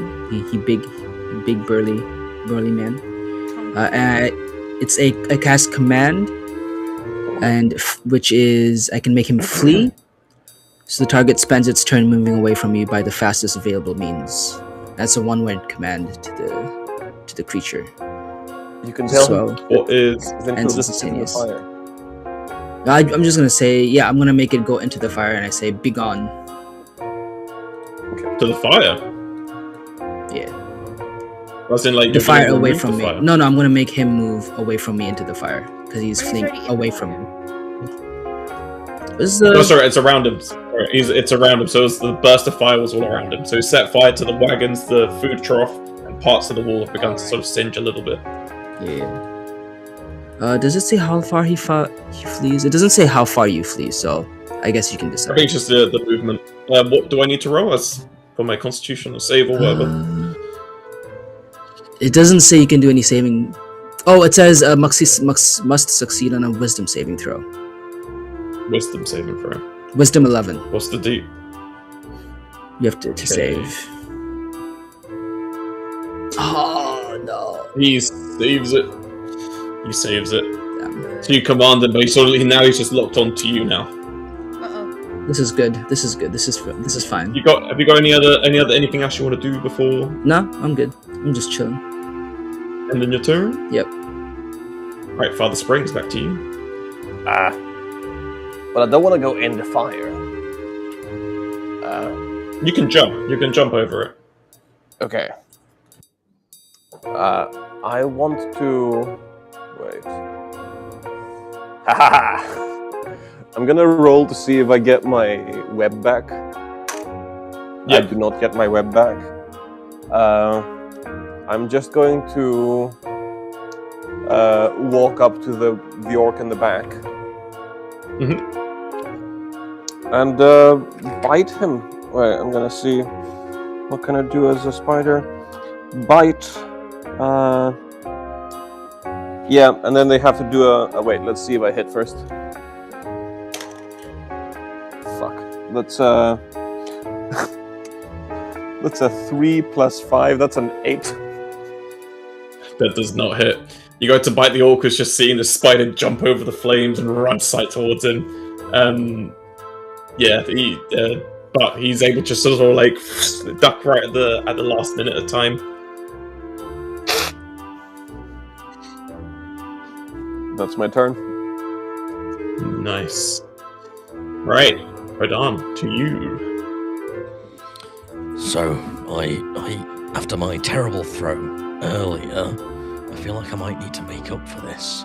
So I'm going to throw my spear at the orc captain. You have help action, so if you don't roll enough, you can roll again. Cool. Is the orc captain still surprised, by the way? Currently, yes, but like he's regaining his next turn. He'll be able to move. Okay. Because with assassinate, any hit I score against a creature that is surprised is a critical hit. Don't know what that means, It means but it's a thing I can do. You double the dice. Double the okay. So if you also yeah, if you I'm get gonna. sneak attack, then you also double the dice for the sneak attack. I am currently stealthed as well, right? So So I'm not sure how sneak attack works. No, So you have to. You need to be next. Like someone has to be next to the enemy. Really? And then 1d6 of great. You can deal an extra 1d6 damage to one creature you hit with an attack roll if you have advantage on the roll, and the attack uses finesse or a ranged weapon. Because I'm throwing the spear, would that count? Don't think so. I think bow might be the clearer one. I don't know if Yeah. you can throw and it be Cool. sneaky. So you might have to use your longbow. That's fair. I'll just I'll use the assassinate keyword and just throw my spear at him. Yep. So roll, I think, with advantage because you are using helping. sneak attack. I'm also helping. Cool. Right, yes, roll with advantage. And add your dex to it. So that's a 15. Ooh. Okay, wait, let me double check the health. Okay, so you do hit. You do hit. What is your damage? Let's see. So spear throw damage 1d6 plus 3 is, and I double this because it's a crit. What do you mean is a crit? Oh, because he has the assassin. Because of assassinate. Yep. Okay. Okay, so I rolled a 7, so that'd be 14 damage. Nice. So it gets straight into where I goes like straight into like his armor. You see, go like he's still standing, but like he's got now the spear impaled in his body. You can see definitely like he's definitely wounded, but he's still standing. Nice. That'll be it. That'll be my turn. Nice.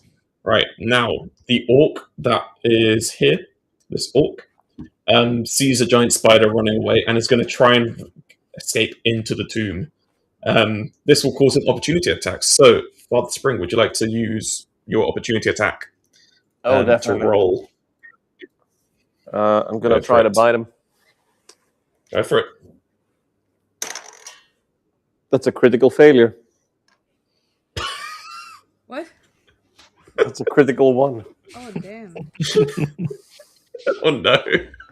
Maybe it's time to break away from the wild shape. I'm not used to my talents yet. We're not doing any damage except for the fire is doing most of the damage, honestly. Yeah. We're not doing shit. Right, so the orc manages to run quicker than you can and disappears into the... Fuck, he's gonna warn everyone. He's run away. Man, so much for our sneaky approach, guys. Although I think that went out the window when I got thrown. Yeah. So my bad, really. The Herongon is still stuck in the web. But I think its wild shape removes next turn, so I think it's been... this polymorph ends next turn, I think. So it's been more than like 10, 20 minutes. It hasn't been more than No, 20 it minutes. wouldn't be Each 10, turn 20 is minutes. 6 seconds. Yeah. You need like 10 turns to equal 1 minute, so. He's Oh, dead. yeah, true. He's still It's there. fine. He can stay in a web. Orc Captain next. After seeing everything, he doesn't really know who to go with. He sees a tiny druid, he sees a massive spider, he knows he's been shot heavily from the top. He knows he's got the lower ground, so he's clever enough to know not to go to the high ground. He tries to run through the flames, but because it's all on fire, he will go at half speed. So I think he'll just about get him, I think here, I believe. So 1, 2, 3. So I think he's going to be just out of range, and he will take, I think, a d4 of damage, I believe. Oh, fucking hell, he got really badly burnt on that one. Whoever did the you wild just see magic glow. fire thing, thank you. Thank you. Right. So from that, has he got anything they can do? He will then grab his javelin. Actually, he'll come down this way because he can see that. Otherwise, he'll. I forget the distance you need to be for javelin, but he will try and javelin Hoggard Boggard. So he's going to roll with Dex, I believe.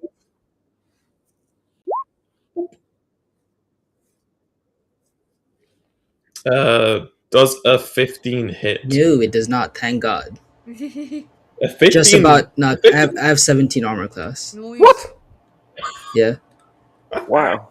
He's Okay. a cleric protection. I have a Yeah. protector. Yeah, Yeah. I have a chain shirt because of my protector. I got heavy armor. Oh, shit. Okay. I'm a chunky cleric. So he goes to throw the thing. How do you deflect this attack from him? Do you just avoid it out of the way? No, I puff out my chest. I'm like, oh, come at me. So this little fella just puffs up, just points a javelin So the off. little guy just puffs it. Yeah. Zeke, back onto you. All right. I will not move. I will use my longbow and shoot at him again. So that's that's a 16 to hit. That hits. What's your damage? Okay. Oh, that's kind of shite. Let me see. That's 5. Because it's also a magic weapon, it deals extra 2 fire damage. So 7. An extra 2. -7. Alright, so you shoot him again. You just see him stumble again, and he's now beginning to look very, very heavily sort of like wobbly. He's struggling to sort of stand around a little bit. But you can see he's definitely looking a bit more weathered for wear. Anything else you'd like to do, Zeke, before you end your turn? I will use my steady aim. That means I will not move. Until the next turn, I will have advantage. I don't know if we even need it, but why not? Nice. Alright, Hoggard Boggard, back onto you. Okay. Well, I'm just gonna go ahead and cast a little guiding bolt on the captain. Okay, what did that roll again? That is a roll. Hit DC is 20 plus 3. Okay. Roll a 20. For fuck's sake. Rolled an 8.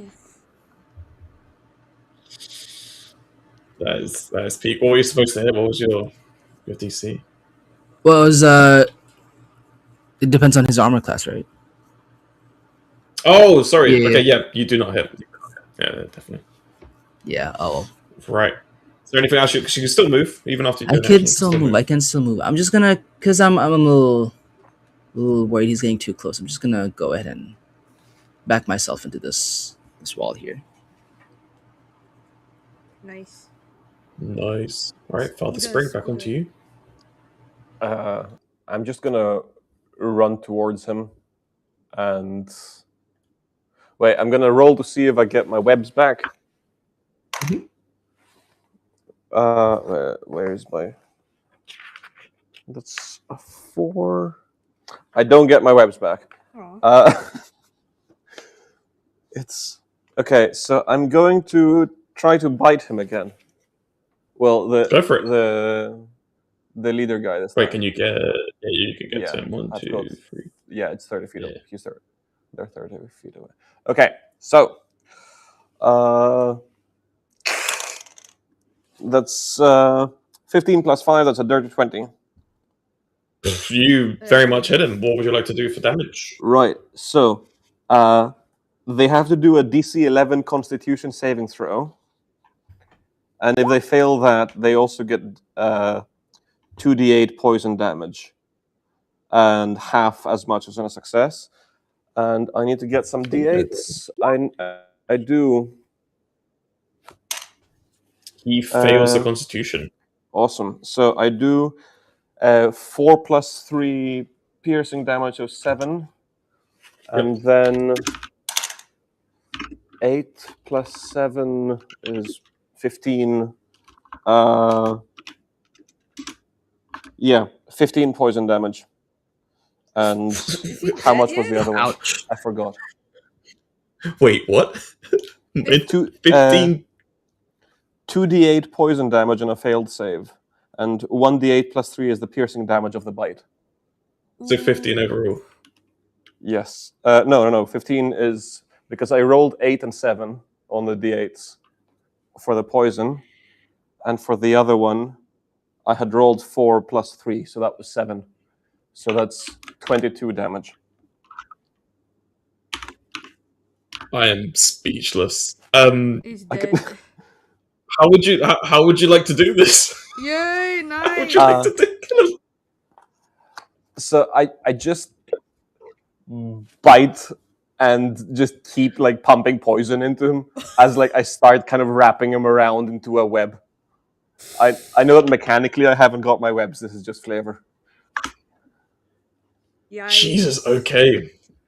Oh It's- no, Dorothy So- Bacon. Jeez. So he just absolutely perishes. And we'll delete that for now. So you guys have. I forgot to put the battle music on. Oh well. It's a bit late for it now, but so you kill the hobgoblin captain. Can I hold them up and just click around, but like a gladiator to the people up the wall? So you're like the one herald that's still looking at you. Yes, you can. Yes, you can. I just Are we look on the in bad disgust. Guys, I'm are like, we the bad guys? Father Spring. Yeah, I don't know, Father Spring. That's a bit aggressive, bud. I thought you were chill. This is was pretty gruesome, man. I start eating him. Oh god. Oh, sorry, that's my boss music. Well, we didn't hear anything. Don't right. worry about it. But do you get why I've been waiting as a spider even though I've not hit in like 3 turns? See, that's Because insane. Just That wanna was an eat the thing. insane roll. Yeah. Right. So, what would you guys like to do? So, Haragon, as you guys sort of finished up, the Haragon is able to break free from his thing, cast back into the orc, and decides just to run away. He leaps from the edge and just runs off into the wilderness after seeing his captain being completely eviscerated by poison. He decides to run away. What would you guys like to do now? We'll run Everything is on fire, by the way. Like, the fire has been slowly, I forgot to say, the fire has been slowly, like, beginning to spread across the walls a little bit more. I slowly go up to Father Spring the spider and just pat him as a job well done. That's bad. You just coat it in blood. Still a little scared, but I pat him nonetheless. No, I just ushered them like quickly. The other guy just went in. We gotta go. Oh, you're right. Alright. Right, ready to go in? Oh, also, I've not taken damage, so the Pass Without Trace should still be up. Oh, nice. Oh, I forgot you should have been checking with your concentration Well, no, every other turn. only if I get damaged. Yeah, only if he gets hit. If he doesn't get hit, he's fine. So that kind of stays up. until Okay. an hour later. Before we go into the cave, I ask Vodan to be a bit more careful with his throws, please. Also, it was a little spicy. Yes, I've warmed up now. You saw the spear, right? I can do it. I just haven't, You did limbered good. up a little. That's bit fair. before. That's fair. But now, Don't worry, you did. It's probably because the English breakfast tea. Just saying. watch yourself. I will throw you away next time. You won't want it. Right. I've got a thing I want to try out. Sorry, let me just double check. Don't need that. As we're entering, can I be climbing on the top of the cave, on the ceiling? So that The cave is going to be quite small. okay. So I'll see. Let me just prepare. Just prepare the cave, ready for everyone. Right, I'm going to move party here. Can you guys see what's happening? It is. Oh, it's in the corner. I was like, wait, I can't Pitch see it. black. Oh, yeah. It's here. I can see it. Yeah, I see. Can you see how much can you see? A very little Oh, bit of the yes. cave. I would The say little like bit of the cave. entrance, and then there's like another door. Mm-hmm. Yeah. That's it. Yeah, so this is where you guys are. This is where you guys are. Right, let me read to you the entrance of the cave. Right, so as you enter the cave, you see that there is like just a very sort of stereotypical cave. There's nothing too much. You see the damp, see cobwebs going about, a little bit of foliage in between. You see layers of racks and barrels. Definitely something that people have been using this system like recently. Definitely looks like it's been used and it's being like sort of kept as like a place where people are sort of just storing some of their essential things that they need to go in and out the cave. Like their essentials, you see like warm boots, you see drinks, you see lunch boxes kind of vibe near there as well. But nothing of note at the moment. You see a stairwell that goes deeper down and you hear some noises sculling about, but you don't see the orc that had run in. What would you guys like to do? Can we investigate around the area just to look for anything interesting? Anything shiny? Yeah, roll to see what you guys get. That is 11 plus. My investigation is plus 7, so 18. 18. Well, within the weapon racks here, you see that there is a couple of like odd trinkets and bits that they've sort of dug up from the cave. I take it. Is there anything particular that you were? Fair enough. You've taken a silver necklace. Oh, It's an immediate, just like she's taking it. I love that. Respectfully, you're gonna need to check how much you can carry. I don't know what your carry weight is. It's fine. But yes. When there's a will, there's a Well, way. That it's just. There's only a couple shinies. There's like a little silver like necklace that seems like it got stolen, but it's just had there for display. There's a couple like swords, weapons, some chainmail, and a couple odd like rings and trinkets. I'll be taking the small stuff like trinkets, not the weapons. He can't use it anyway, so he won't be taking that. But he will gestures like loot. We have loot. Take the loot. God, you're nice. Alright. Also, I've just realized people can see. Okay, Sorry, they see the secrets. People have been able to see them. It's not really a secret, it's just the layout. But it's fine. It's going to be revealed in a second. Sorry, I keep forgetting that people can see the stream. Put that 100% so you guys. This is what you guys can see. Right. So, what would you guys like to do? So you found some trinkets. You've stolen some trinkets. Would you like to proceed down the thing? Yes. Down the stairs. Sorry. Yeah, we can. Can we sneak down? Yeah, before we go down, I do have a lamp that I'd like to just light with a tinderbox. Just so we. But that would. They can see all the lights. Well, I'd rather we see though. Or does anyone here have night vision? I have dark vision as a spider. Oh, you do have dark vision. Oh, you do. Oh, right. Okay, never mind. Then I don't do that. I take it back. Can we continue? I have blind sight for 10 feet and dark vision for 60. And then the stairs. Yeah. But yeah, then I can go like in front and tell anyone if I can say if I. Okay. Can we go through the door? Sneakily? Yeah. Yeah, you guys can sneak on in. As you go down, you hear some scuttling, and the GM begins to reveal some of the mask. Oh.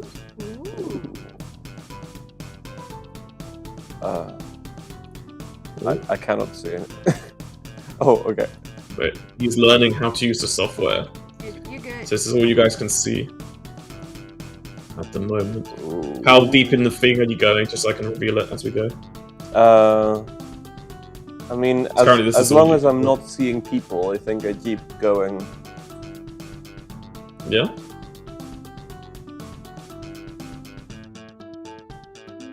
You keep going, we keep following. What is that? Yeah. Okay. Nice. So you've entered something that looks very, very dark as you move down and into the tomb. The musty air cools the step, and you can hear faint rhythmic chattering and echoing in the background.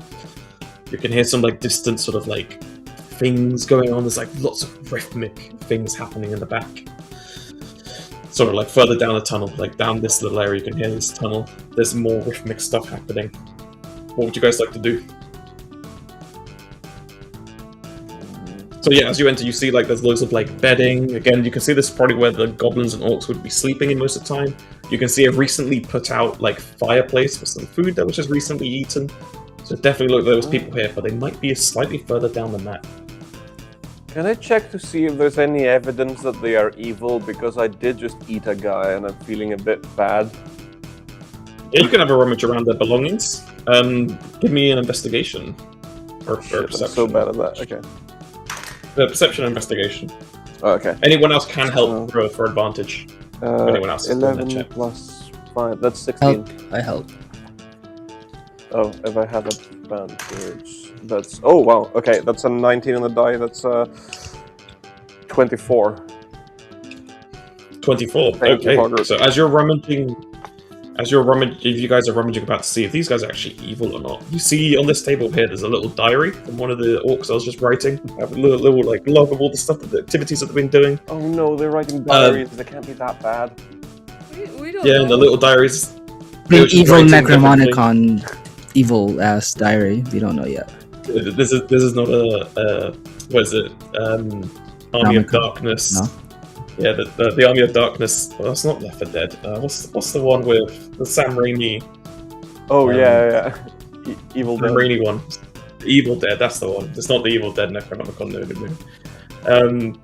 It has all the like daily activities they've been doing for the past sort of weeks. You sort of read that they've sort of been preparing stuff.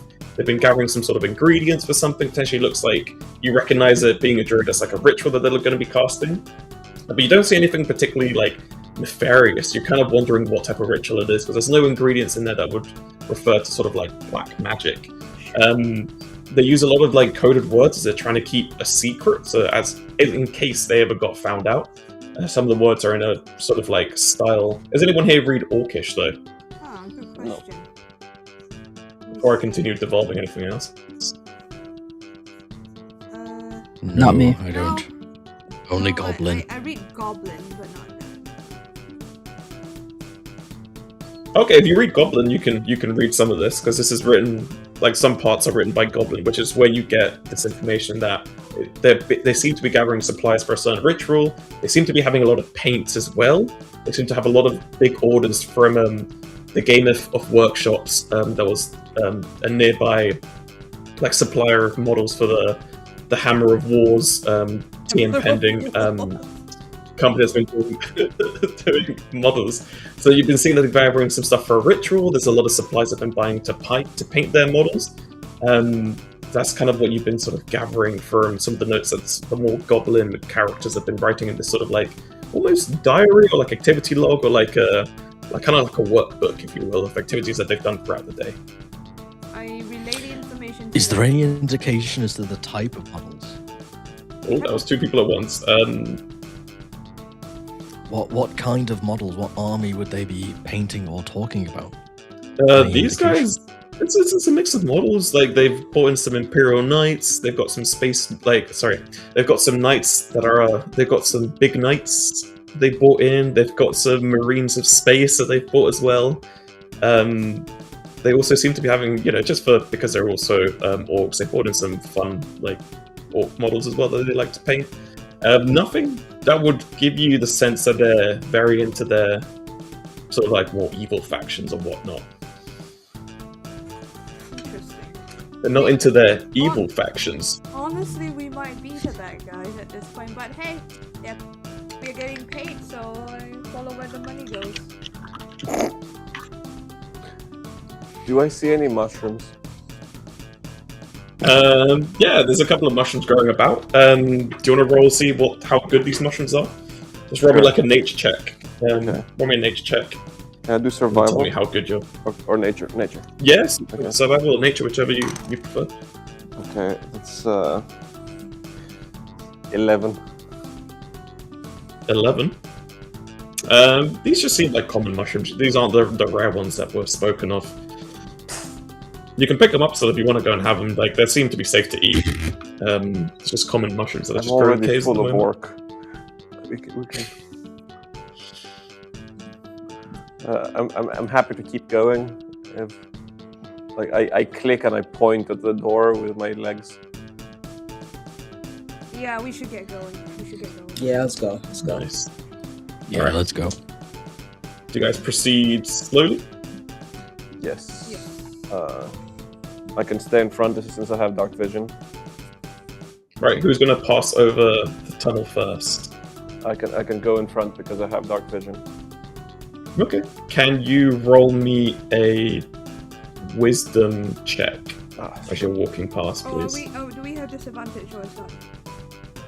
Is it Yeah. a saving throw? No. So the yeah, it's a saving throw, please. Okay. No, the wild magic effect is gone now. Okay. So you guys aren't as good at them. What is 10? Oh, that is right on the money. So as you're walking down the steps, you notice just before you place your long leg on it, there is a slight hint of a pressure plate right here. Ooh. I'm just gonna rotate so that I'm actually standing on the ceiling. Okay, yes. As I'm climbing through, so I don't. But I point at the pressure plates to the others. Okay, yes. Right, everyone else can go through, and you have to tell me how you avoid it, otherwise you step on it as you go through it. I'll follow behind Father Spring the Spider, and How do you go over yeah, the and dodge over? oh, hold on, what's up? Can I lift him over? I actually pull back a Hogan Bogan. Let me do this. He takes out his thieves tool and disarm the trap. Oh, go for it, yes. Thank you, Zeke. No worries. Wait, I need to roll for that, so let me roll. Yes. So that's a 10 plus my dexterity. So that's 13. But Yes, you disarm the traps. Okay. Yep, 13 does it. It's just a simple trap that they put in as like a mechanism. That's all from you could tell as you're disarming it. Like you've seen these types of mechanisms before. It's like basic security systems. Just to make sure that if anyone that Sorry? no, because it was success. Well, there are no gears chiming. You do not hear anything. Nice. And then I gesture to everyone else. It's safe. Let's go. Nice. Right, let's move on. So how do you guys want to continue? So as you progress through the tunnel, you sort of see there's like a little left sort of angle you guys can go through, and as you go through it, you begin to see there's a bit of light coming in from the end of the tunnel. How close do you guys want to get? Because if you currently when you're standing, they'd be able to sort of see you, potentially. So how would you guys like to approach? So you see a little bit of light flickering. You hear the chanting getting louder as you go in. Can What I would you guys like to do? just sneak peek across the corner to see what the room looks like? So this is all you're going to get so far. Okay. So you see sort of the outline. You sort of see an object of somewhere here so far. So you can see it currently. Do we see the thing? You can't quite. Is Technically, kind of. It's a little bit too far out to see what exactly it is, but currently you can see that there's something there. okay. Can I sneak in, climbing up the wall? It's a bit low, so they'd be able to see you. Oh. So everything is like you. If you were. So currently, think of it as like a room. The size of it is probably about the size of most of the rooms you guys are in. So if you were to go on the ceiling, they'd still be able to see you. See, sneaking around might not be the best route in that regard. That way, you have to think of another way to sort of sneak into it, or to do something to. Let me see. Can I roll stealth? Okay. So, like, do they see us automatically no matter what stealth we roll? Unless you guys have like invisibility or you turn into smaller animals. Well, we have a Yeah. pass without trace as a spell running right now. No, I see Yeah, the but does point. that make you invisible? The No, thing is, like, if but you it have nothing gives to you- hide, you can't hide regardless, even though we have passed it out of Okay. trace. We need to have at least something that shields us from the sight, even though Can anybody go invisible? Do we have any invisible people? Yeah. I do not have invisibility on. I don't have any spells. For done? Can you go invisible? I don't think so. I'm a pretty big dude. That's fair. Take a lot to get me to. That's fair. I say we just charge in. You know what? Let's charge in guns a-blazing. We I'm already a little killed tanky someone. boy. Spider could hide. We can just go Yeah. in and start. I'm feeling pretty confident. Yeah, Jared. I think we will just jump them, like surprise attack. Yeah. Go for it. So place you guys up on this section where you guys want to jump from, and then I'll reveal the map as you guys move forward. We'll jump So in and this is- say. This is Oh shit. As we enter, though, I cast guidance on Vadan because he threw me and missed. I'm like, you know what, buddy? Here's some guidance, so your aim's a bit better next time. So you get a I needed it. plus 1 d4 to any ability check. Nice. You have a 1d4 now. Sweet. We roll in and I say, surprise, motherfuckers. And then we start battle. how deep do you guys roll in? Because as you guys come in, you see the orc that had run away with one of his friends immediately draw the sort of swords at you guys as you come in. How far do you guys want to jump in? Here. I'm right next to Right, one nice. I'll of the be guys. here, otherwise my bow will Right. be too like. Yeah. Are you And are you guys immediately attacking, or are you gonna do anything else beforehand? can I see if my web comes back? Yeah, go for it. It doesn't. No, that's a shame. Okay. That's a shame.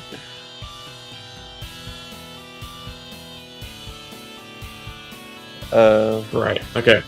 So are you guys attacking immediately? So I was going to describe what you see inside this big room. This is a slightly bigger room. I mean, we can look around before we attack. But can we? Yeah, I mean, Can we I'll take give you in a describe. the vibe? So, dominated by a giant stone statue of a knight, which you see down here. Raised up on a dais, standing tall with a sword pointed down between their feet. A thick haze billows up from a makeshift altar in the center of a room, where Gorgek paint thinner is adorned with jewelry, war paint, rhythmically chanting while they rock backwards and forwards. Behind them, you see, well, next to them actually, you see Gobbo the Fighter, who is a mercenary that has been helping, or looks to be like some sort of mercenary type, judging by the lack of like cohesive colors that Gobbo is wearing. And next to them, you see a goblin that is just filled to the brim with explosives around his entire body. As you go in, and what do you guys say as you come in? Surprise, motherfuckers! And then what else are you guys doing as you come in? You're catching these guys mostly by surprise because they knew they were coming. I'm just gonna try to. I bite jump one in of the them. safe for the Emperor. For the Emperor. For Right. the Emperor. As you guys come in shouting and screaming, Gorgek stops chanting. You guys notice in the center, it's the prized model from Tavern Keep Luigi. However, you see that it's not as good as he was saying. Yes, Derpy Bacon, it is very, very mid. Oh no. So weird, in fact, that it doesn't even look like it's a legit Hammer of Workshops original model. It seems to be third party. Oh no. You see it. It looks distorted, disformed. There are you can't quite tell. Can people roll some?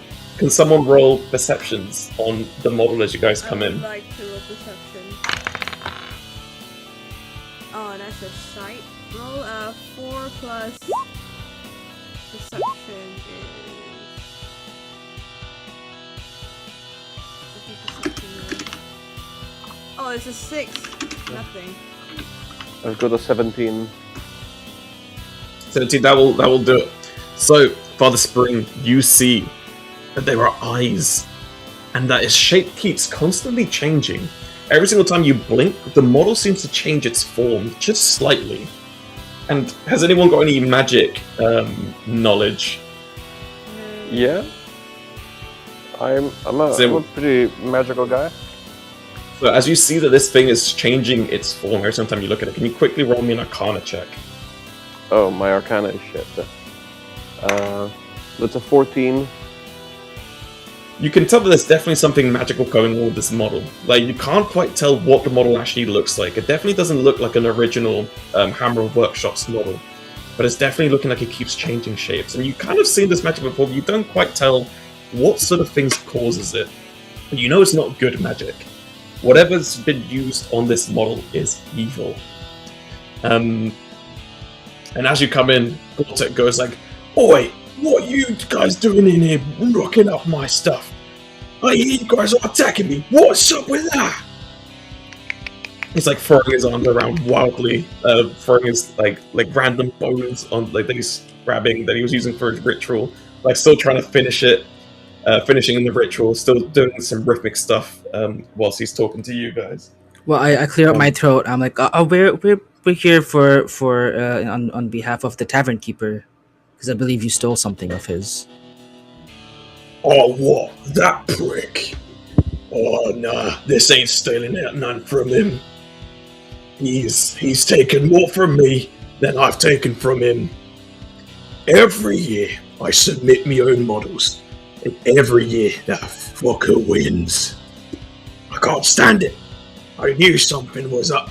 So I know he ain't that good as he says. His models are mid as fuck, bro. So that's why I was like, you know what? I'm gonna go and get one of them models myself. Get a closer little look. Do you guys respond at anything before I continue? Actually, I'm a little intimidated, so I just like nod. does it even I can't say anything. I'm a spider. Does it even look good? Is this true? What? Sorry, repeat that again, Zeke. Does it even look good? What, the model or The Gorgek? model. So can you roll me a perception check, please? Just so you can see it as well. So you... I rolled pretty shit. Is it okay if I roll again? Yeah, go for it. So you're taking a closer look at the model. Okay, that's slightly better. Dirty 20. 30-20. Alright, so you see that this model, even without blinking, you just see its shape constantly sort of like switching and morphing into different things. And you start seeing like eyes and tentacles slightly becoming more alive, as if this thing isn't actually a model at all. You get the feeling again that there's some strong dark magic around this model, but because of the ritual that's happening, something seems to be affecting it, making it reveal its true shape.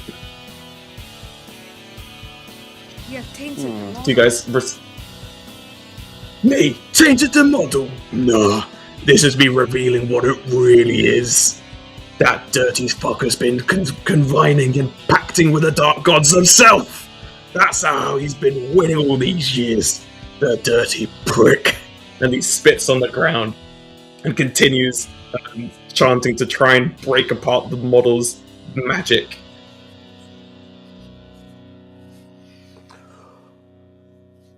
What do you guys do? I'm gonna bite the guy in front of me.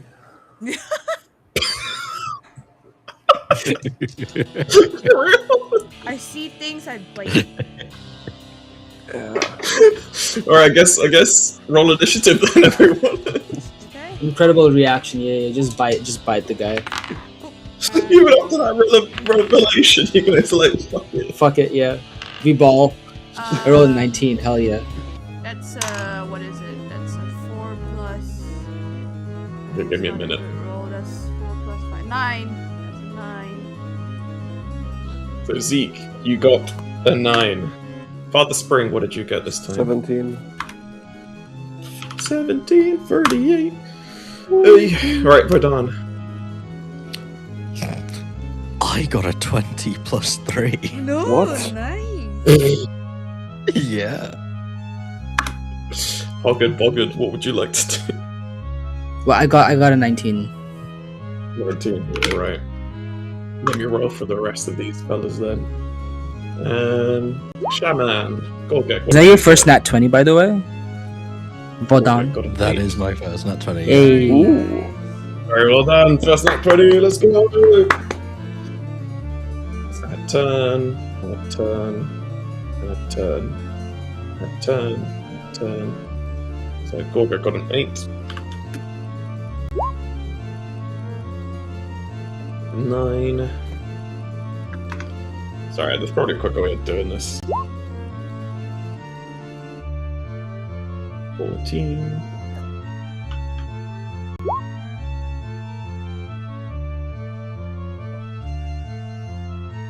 4.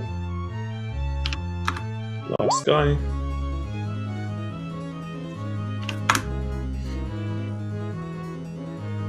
Nice. Right, so this is everyone, and I think we've sorted them in the right order. Bodan, you're up first. You see Father Spring go to bite. So can you please do your bite action on the orc, please? Yes. I'm gonna roll to see if I get my webs back. Yeah. I did not. Okay. That's 13 plus 5 to bite. So 13 plus 18. 5? Yeah, you hit. What do you do for damage? okay. So I do. Can you do DC 11 Constitution saving throw? Constitution saving? Yes. So I rolled 4 plus 3. That's 7 piercing damage, and then for the poison, that's 7 again. How much did you do overall? Depends. Did he save or not the Constitution? No, he did not save. The poison Okay. went through. So that is 14 damage. God damn. So, wait, did I give these guys names? Oh, I didn't give them names. No. So, you strike Yes, in down the on the turn guy. order, by the way. Do you not? Oh no, no. I just see the bad guys. Yeah, we are not included. I didn't mean to interrupt. It's just Oh, okay, sorry. yeah. It didn't update. Sorry, I had the same terms from last time and it just did not update them. So Zeke got 9. Hoggard Boggard got 19. Bodan got 23. Father Spring got 17.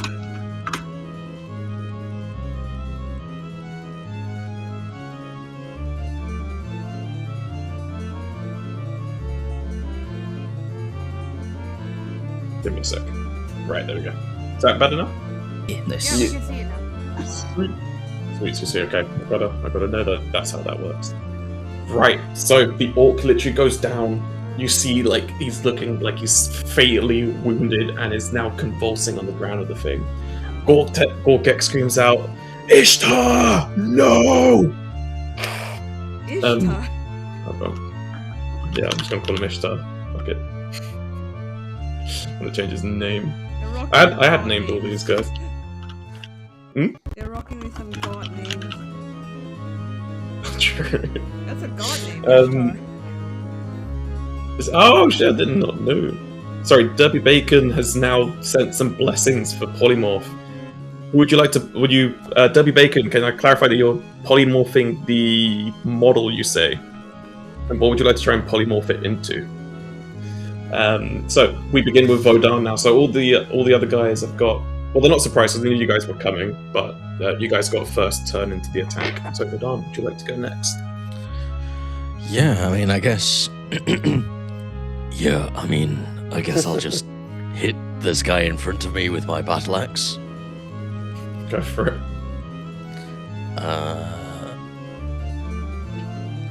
That is a dirty 20. Again? No, wait, it wasn't 15 plus 3 plus 2. Roll your damage. 1d8 plus 3. Ooh. Okay, it compensated. That only hits for 4.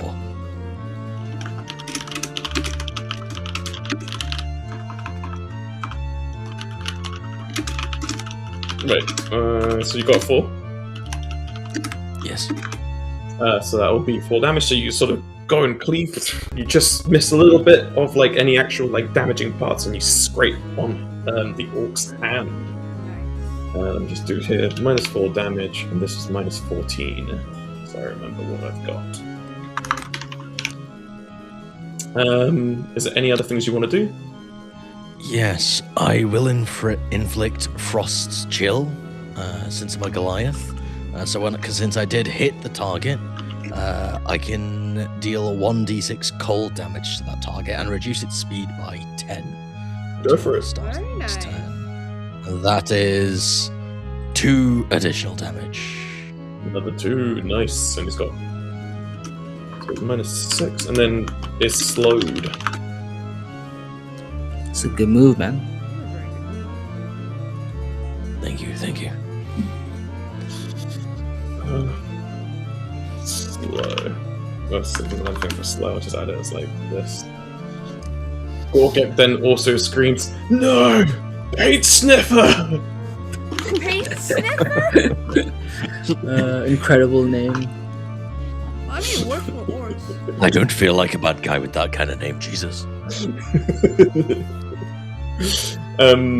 Right. So, a wild magic shape occurs in the midst of all this attacking. You see that the magical surge goes towards the model, and it bounces back. The model reacts violently and demonically almost, bouncing the spell off towards one of these characters. How many have we got? We got 1, 2, 3, 4, 5, 6, 7, 8, 9. I'm gonna roll a d10, and then I'm gonna hit. I'm gonna roll again if I get a 10. Be 1, 2, 3, 4, 5, 6, 7, 1, 2, 3. So the goblin gets polymorphed into a Haragon. Another Harrigan. You see somehow. Yeah, so there we go. Thank you, Drippy Bacon. Thank you. Thank you. You guys, the chat is now like helping so much. I love that. Thank you. Oh yeah, shit, we got the wild magic. Sorry, I didn't check the wild magic that happened earlier. Sorry, who was that to again, RLM? Remind me who, because someone has to speak, or do I have to speak Pig Latin, or take 4d6 psychic damage? Who was this on? Because I forgot to double check who was on. Remind me and I can do that. And everyone. So, all of you guys have to speak in an accent from now on. Pig Latin, rhyme, or sing. So you can either choose an accent, do Pig Latin, rhyme, or sing. I can choose one of them. I'm gonna probably do rhyme because that's funny. Yeah. Or you take 4d6 psychic damage. 4d6? Wait, so basically it's either rhyme, or you pick Latin, or you sing. No. So I'm gonna choose you guys to rhyme. So you guys have to rhyme from now on. So everyone has to rhyme. I'm gonna do it for everyone on the table. Okay. And if you don't, you take 4d6 psychic damage. Easy. Not a challenge at all. Terrible at this. So do you mean that? And you have to speak. So my question Yeah, is, so do you as- rhyme when- while you are talking as your character, or when I'm talking normally to you? So I think we'll put it in. So you can refer to me as like GM question, and then I know you're breaking character. If you're gonna say something in your character, just say it as a rhyme. You don't have to do your accent if it's more difficult. You can keep it simple. If you want to keep rhyming stuff, obviously you won't be able to communicate. So, also, need to remind you that a couple of you can use sign language. Don't forget that you don't have that ability as well. A couple of you. So this might not be as annoying, but also, yeah. I can't talk because I'm. I was gonna say GM. Yeah, he's a spider. Spiders. You're gonna have to you're gonna have to do like rhythmic spider sounds. Oh, you have to. Right, so everyone has to speak in- Morse code. That's it. You gotta do Morse code. Yeah, you have to tap. Yeah, you have to tap. Right. Okay, let's get back onto it. Everyone has to speak in rhyme. So, Vodan's had his turn. We then go to Hoggard Boggard. But before you do, Gorgek Painfinner tries to interrupt. Going, why are we... oh shit, wait, I need to figure out the rhyme. Why don't we fight when there is light tonight? And then he points towards the model that's now, like, sporadically turning more and more chaotic. Tendrils and things are coming out of it, eyes are popping out, it's convulsing. It's just become a musical. Oh yeah, Julie, we might need your help for this bit. It's backing track. Oh no, it's just becoming... And then he just points. So Golget keeps pointing at the thing saying, why must we fight? There is the fight right here tonight. Just keeps pointing at it. Oh man. Do you guys choose to continue fighting? Or try and understand why Golget keeps pointing at this, increasingly becoming more and more demonic as they're finishing the ritual? We continue fighting. I'm oblivious. I'm too riled up. Go for it. What are you gonna do? So I'm gonna cast Inflict Wounds. My character will chant. I'm not a fan of doubloons. But I love balloons, and so I shall cast Inflict Wounds.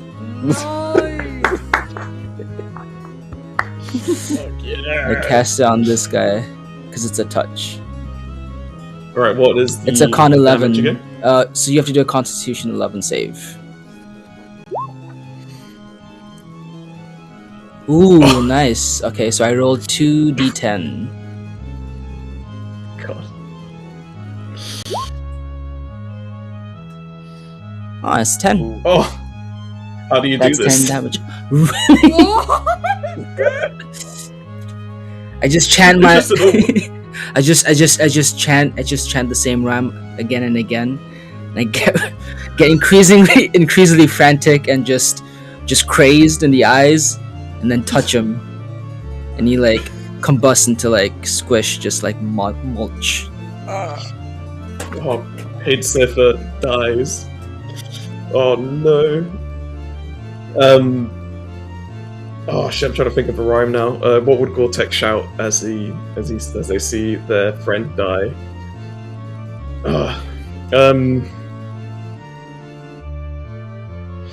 Oh, Pain Sniffer, no! A good friend he was, but your end I do not want to give. Oh wait! Oh shit! I fucked it up. I fucked up the rhyme. Oh fuck! It's 46. He takes 46. 46, bye. Oh no! 12. Oof. That's a lot Yes, of damage. 12. That's a lot of Nice. damage. Shit. Oh, I was trying to do a rhyme, but I fucked it. His name's Pain Sniffer, man. You could have just gone, Pain Sniffer, my lover, never ever. 46. Now you have to do a 46. Wait, no! No! Oh, I shouldn't have been so confident! Okay, That's the rules, brother. That's the rule. 13. Oh. No. That is rough. That's my first bit of damage as well. Yeah. Why are you Alright, being I'm on that's 25 so health. rough? Why you try and be so tough? It was almost a good rhyme. Gorgek also just like, oh, just in the background. Sometimes you fail shit, to what's do called a the fight rhyme, to say? it happened. Oh man, I am not good with rhyming. This is gonna be awful for me. I'm trying to do something here. Right, so that's Hoggard's turn. Father's praise back. You've done your turn because you did your sneak attack. Now it's Bomb of the Goblin's turn. The Goblin is realizing that people are speaking in rhymes and are taking damage for saying shit, for saying it wrong all the time. So what he's gonna do? He's gonna grab. What is Bomb gonna do? If I want him to speak, instead of dying, Gorgek should take Purple Bean and just disappear. That could be true. That could be a getaway. Bomber takes the initiative lights one of his smaller little bombs and throws it at the model.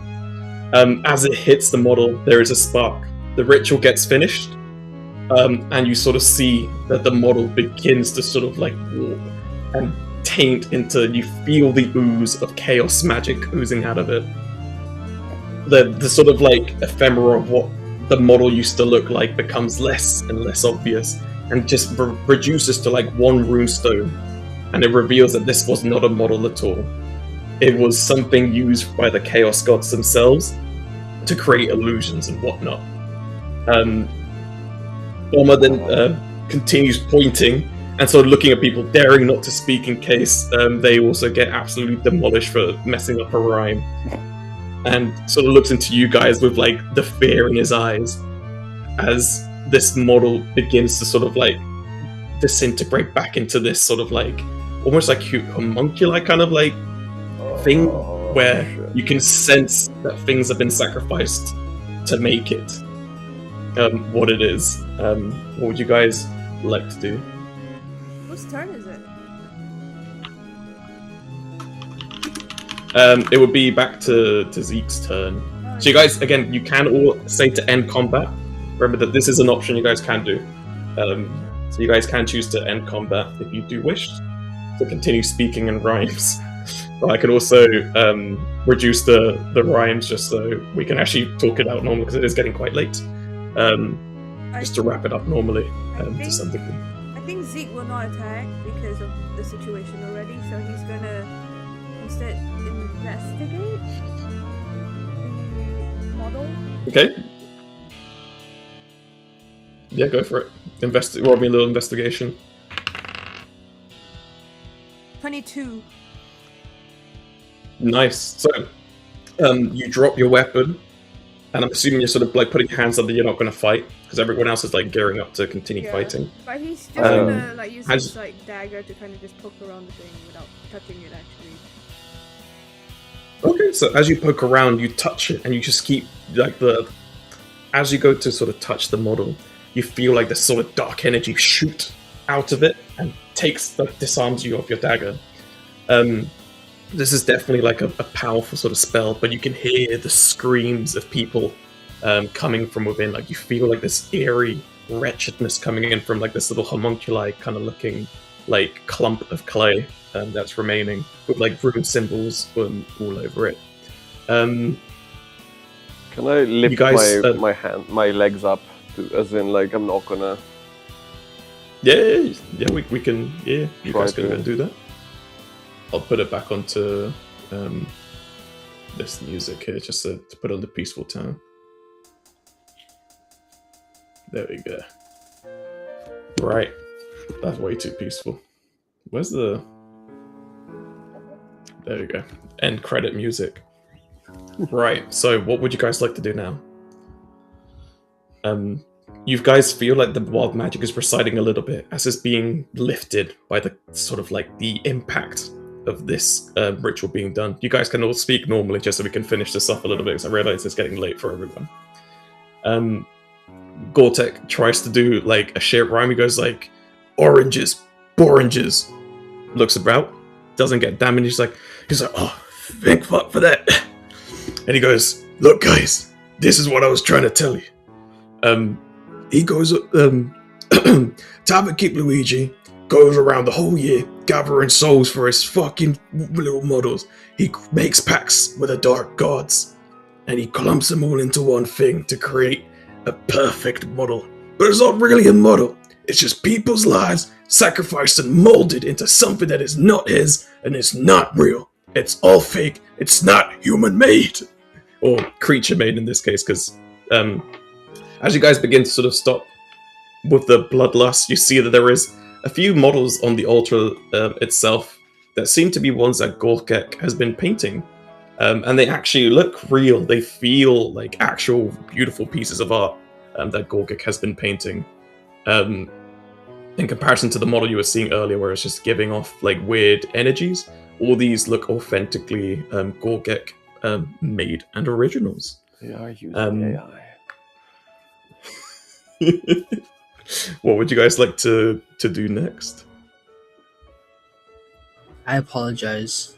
I apologize to this buddy over here for killing Pain Sniffer and his friends. Because now I feel really bad. I also feel very bad. We are the bad guys. But then I'm like, can we still like just take one of the other models maybe that you have lying around? Because we do want to get paid. I say sorry though. I do apologize. Gogur's like, no, Tavern Keep Luigi must not be left to win again this year, because it will fulfill his contract with the Dark Gods. Can you pay us You not must to do break. that then? Can you pay us not to take one of your models? But for the good of the tavern, would you not do this out of the goodness of your hearts? It's like, look at all the wonderful things that people could help create, rather than pacting with Dark Gods to create things that aren't theirs. I could make Zeke could make like a fake version. Would that be okay? Pardon? Zeke can actually duplicate this model, and we can make a fake version. Yeah, so you guys kind of saw it was like just before it became like the full like lump of like homunculi looking clay. So you are able to sort of like with your memory create a somewhat duplicate. Obviously, remember it won't have the magical aura, so you're going to have to be deceptive when you gift it back to the Tavern Keep. Sorry, I just read this. So just to let you know, so they won't have any magic in it, but they'll be able to tell it's a fake if they decide to roll. So you'll have to be quite deceptive to go past it. With that, I think we might have to just cut it there, just to keep within time. What would you guys want to do next from this point on? Because obviously you've now found out that Tavern Keep Luigi has been using like dark magics from certain chaos gods who love to change and manipulate what people see.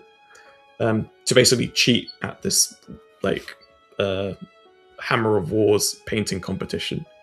What would you guys like to do? Yeah, I was gonna say we can cut it off here and do a part 2, or we could just leave it here and we can just as a community all together sort of finish off the story in whatever way we all agree works best. Just sort of to realize it's almost 10 and people probably need to head off in a bit because we all do have work tomorrow. A Die Hard ending. What's the Die Hard ending? We have Yeah, the what fake was that? version. We put explosives. Oh, we do a in it, switcheroo. Oh my god. and then we defeat evil.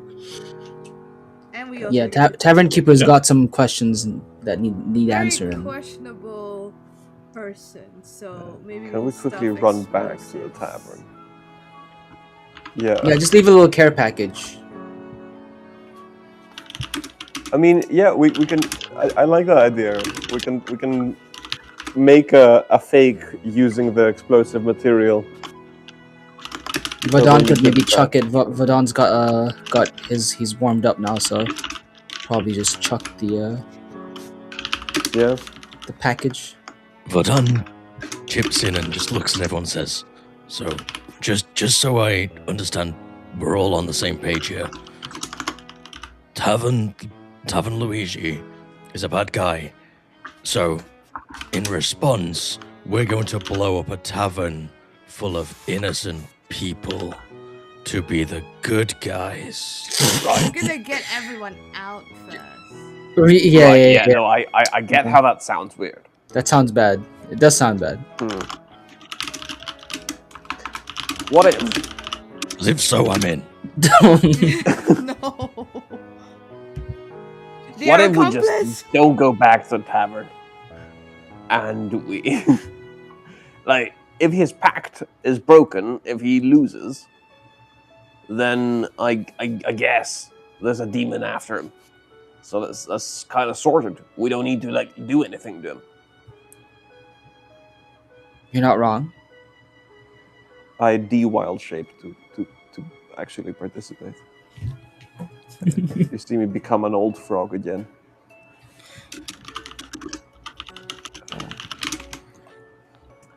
How about we find out where he lives and leave the care package at his home? Go question him for a bit. I mean, we can all just sneak into his house and beat him up.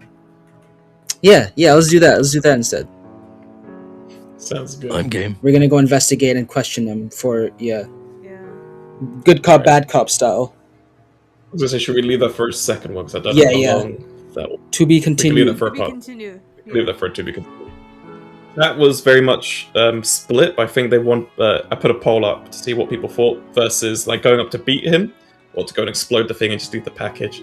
The package seemed to be preferred, but it was very, very evenly split. So I think if the cast members also want to do the beating up and questioning, they can do. We can roleplay that another session if we have time. If not, we can just write like a post-credit scene somewhere.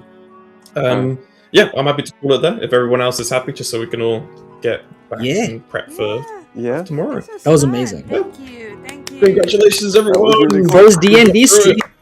It's only gonna get better from here, dude. Yes. I was gonna say, for those who weren't here on Friday, I'll show you guys on the map. I'll move the party here.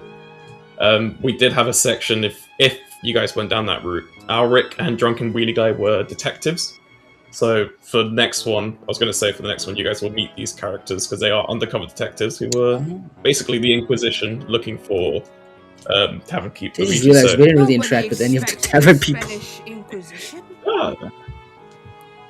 no one expects the Spanish Inquisition.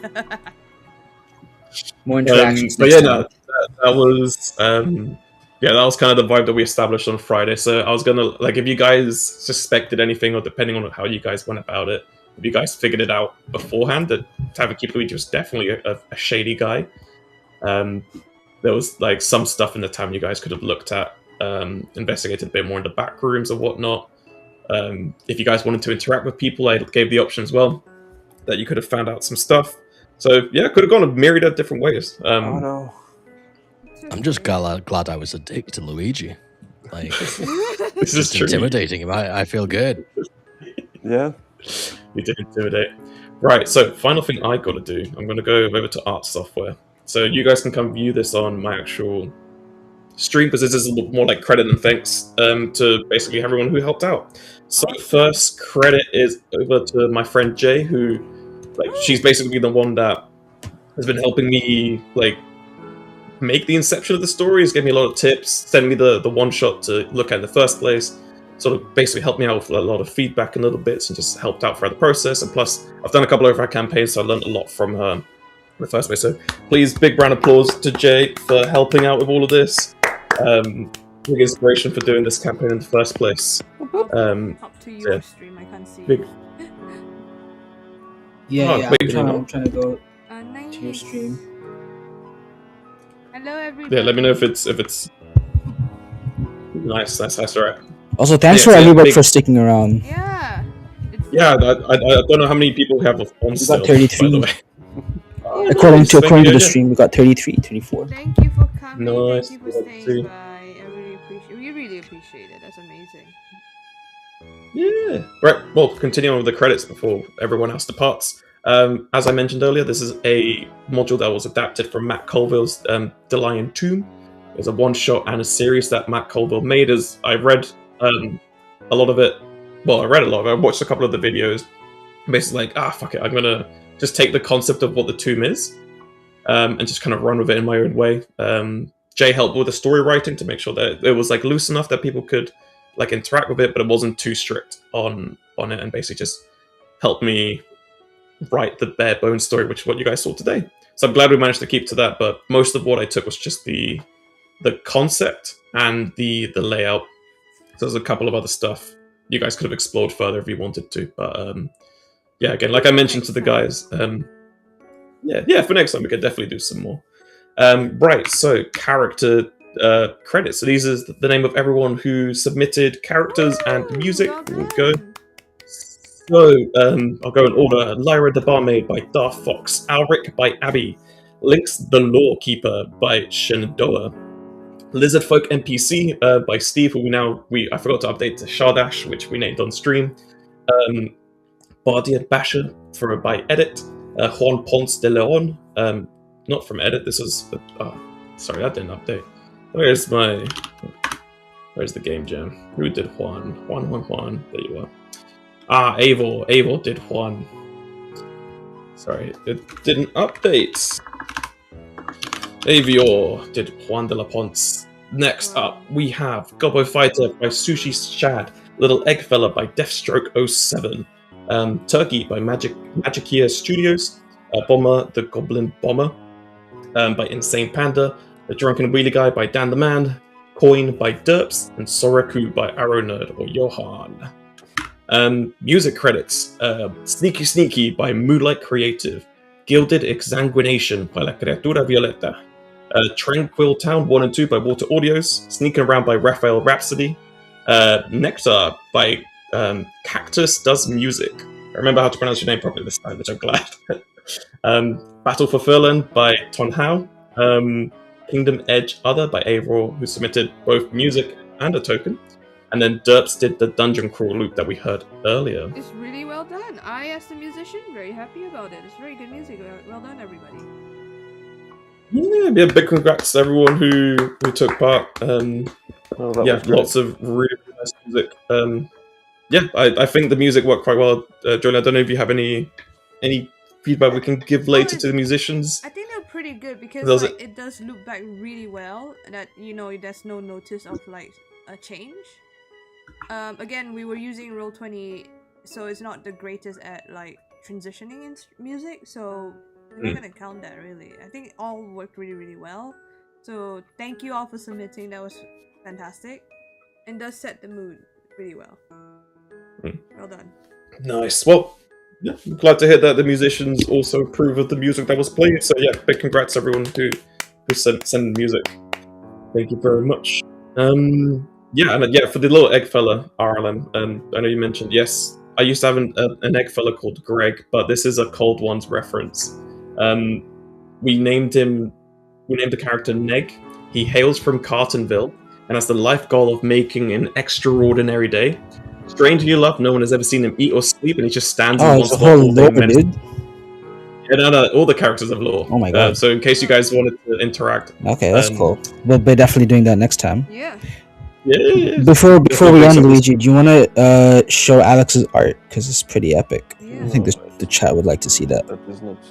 Oh, yeah, shit. Wait, Send it sketches on the Discord. Yo! Let me save that. Pop it on the stream. It's beautiful. Nice, and all the.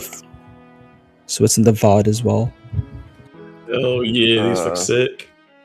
Hog. I was gonna say, if anyone does want to make fan art of anything that occurred today, please do and send it over on either the Tavern Discord or your respective streamers' channels, and then they can send it over to me. So don't feel forced to come to our community if you do not wish. But yeah, just let us know if you guys do any fan art. Tag your relevant streamer if you're coming from Jolene's community. Let her know from Fahim's or Alex's or Lazy's. Let them know, and then they can send it over to me. Let me pop in Alex's stuff. It was really fun. So the first one, again. This is really good. Oh, for sure. I very much enjoyed. We'll plan a proper one next time. Right, Alex, here you go. So this was So you guys beating up the Haragon. Oh, the poor thing. The eyes out. I love that. I love that I'm smiling. It's just a very innocent smile as I poke out its eyes. It is horrific, but that is beautiful. And then next up we have All the better now we know they're the good guys. Yeah. Yes. Definitely the good guys. Oh, sure. We are so good. And then Verdana intimidating. Intimidating Toki Luigi. No, the bird!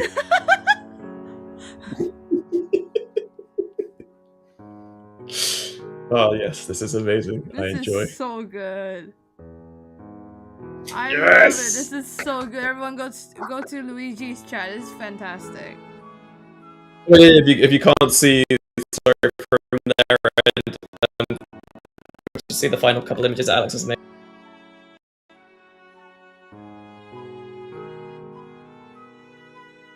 Oh. Which is beautiful. I've never even finished a Warhammer game in 3 hours, so this is amazing to see that we got a one-shot done in 3 hours for once. Yes.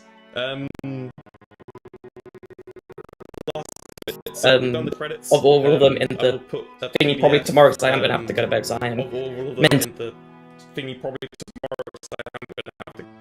Family and friends this weekend. So I'll deal with everything else tomorrow and the sort of post credits. What happens next? Obviously, please follow the cast members and all their work. Jolene's got a Kickstarter / other albums that you're releasing soon. It's already finished. Already done? Yeah. Nice. It's already on Bandcamp. If you guys want to, it's already all there.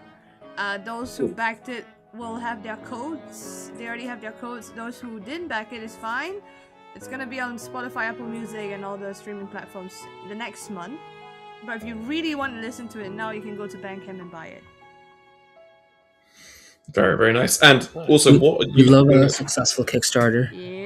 Yeah.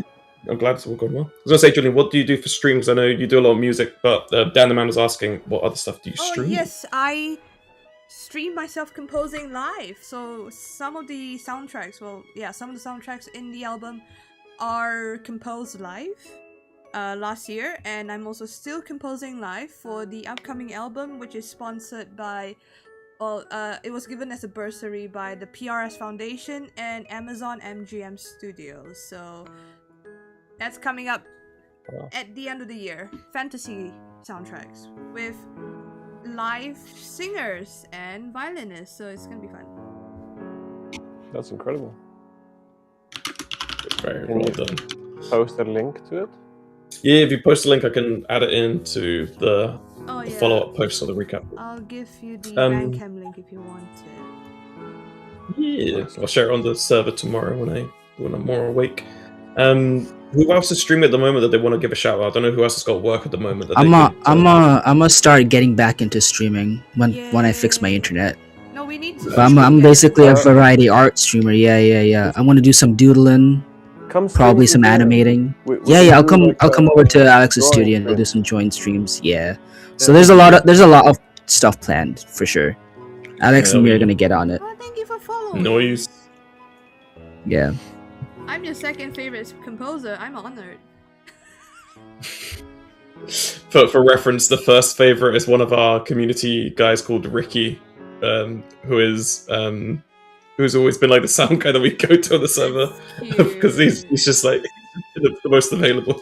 Yeah, he's actually like a brother to Ireland. Like we were all working on a game project together ages like earlier in the year, but stuff has happened, so we haven't gone back to it. But either way, let's continue. So, Fahim, Julian, you guys got your bits.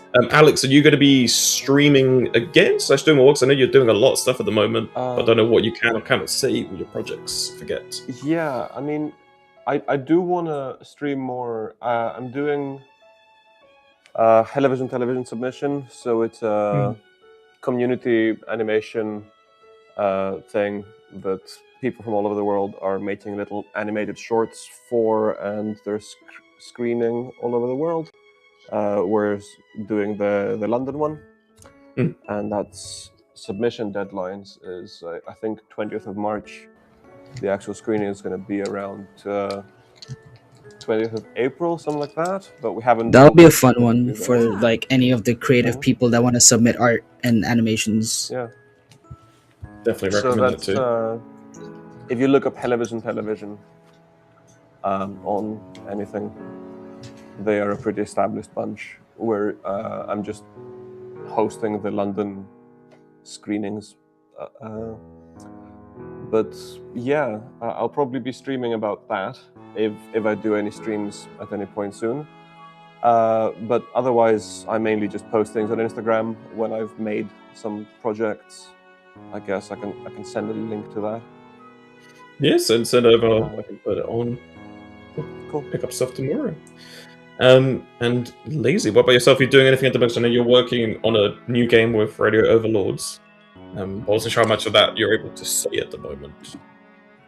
Oh yeah, it's like complete friend DA. No, it's like complete. We're super transparent about with all development. Yeah, working on a game called Radio Overlords with a team at the moment. There are actually playtests going on this weekend and next Friday as well, as we're looking to pitch at GDC in the coming week. So if you like rhythm games, mixed with Dark Souls and top-down fighting like Hades, where you basically Oh my god, That's amazing. sounds incredible. you sling musical combos to the beat. Check out Radio Overlords. I'll put a little link in the chat. Is it on Steam? How do we play it? Yeah. How do we get involved with it? There's a Discord server where you can kind of jump in and play test each week. But yeah, I can put a link in Luigi's Tavern, I guess. Yeah, if not, just send it to me, and I can do a big yeah, post. I'll stick it in. It's in the Discord chat now. Yeah, it's still very much work in progress. But yeah. Nice. Right. And on our end, for the tavern goers themselves, we've got our game jam starting probably in like 2 or 3 weeks. For around mid-March, it's going to start. So I'm finishing off this weekend I'm finishing off the itch.io page that we've been updating, and then near the end of March we'll run the next game jam. That's amazing. So yeah, we'll run that again and get some more people coming. But yeah, I think we can call it there. I think we covered all the credits and post work stuff. You guys have given out your shout outs. But yes, the final thing, thank you so much, cast members, my dear friends as well, Thanks for joining. Yeah, no, anytime. Can't wait for the For next one. putting this together. This was really fun. Yeah, And yeah, we now need to finish the story in the next one. Yeah, we'll develop it a little bit some more. Yeah, sweet. Well, you guys can start heading off, and just keep a lookout for a recap video, which I'll try and edit. Good night, everybody. Condense it down a little. I'm just gonna stop. See you guys.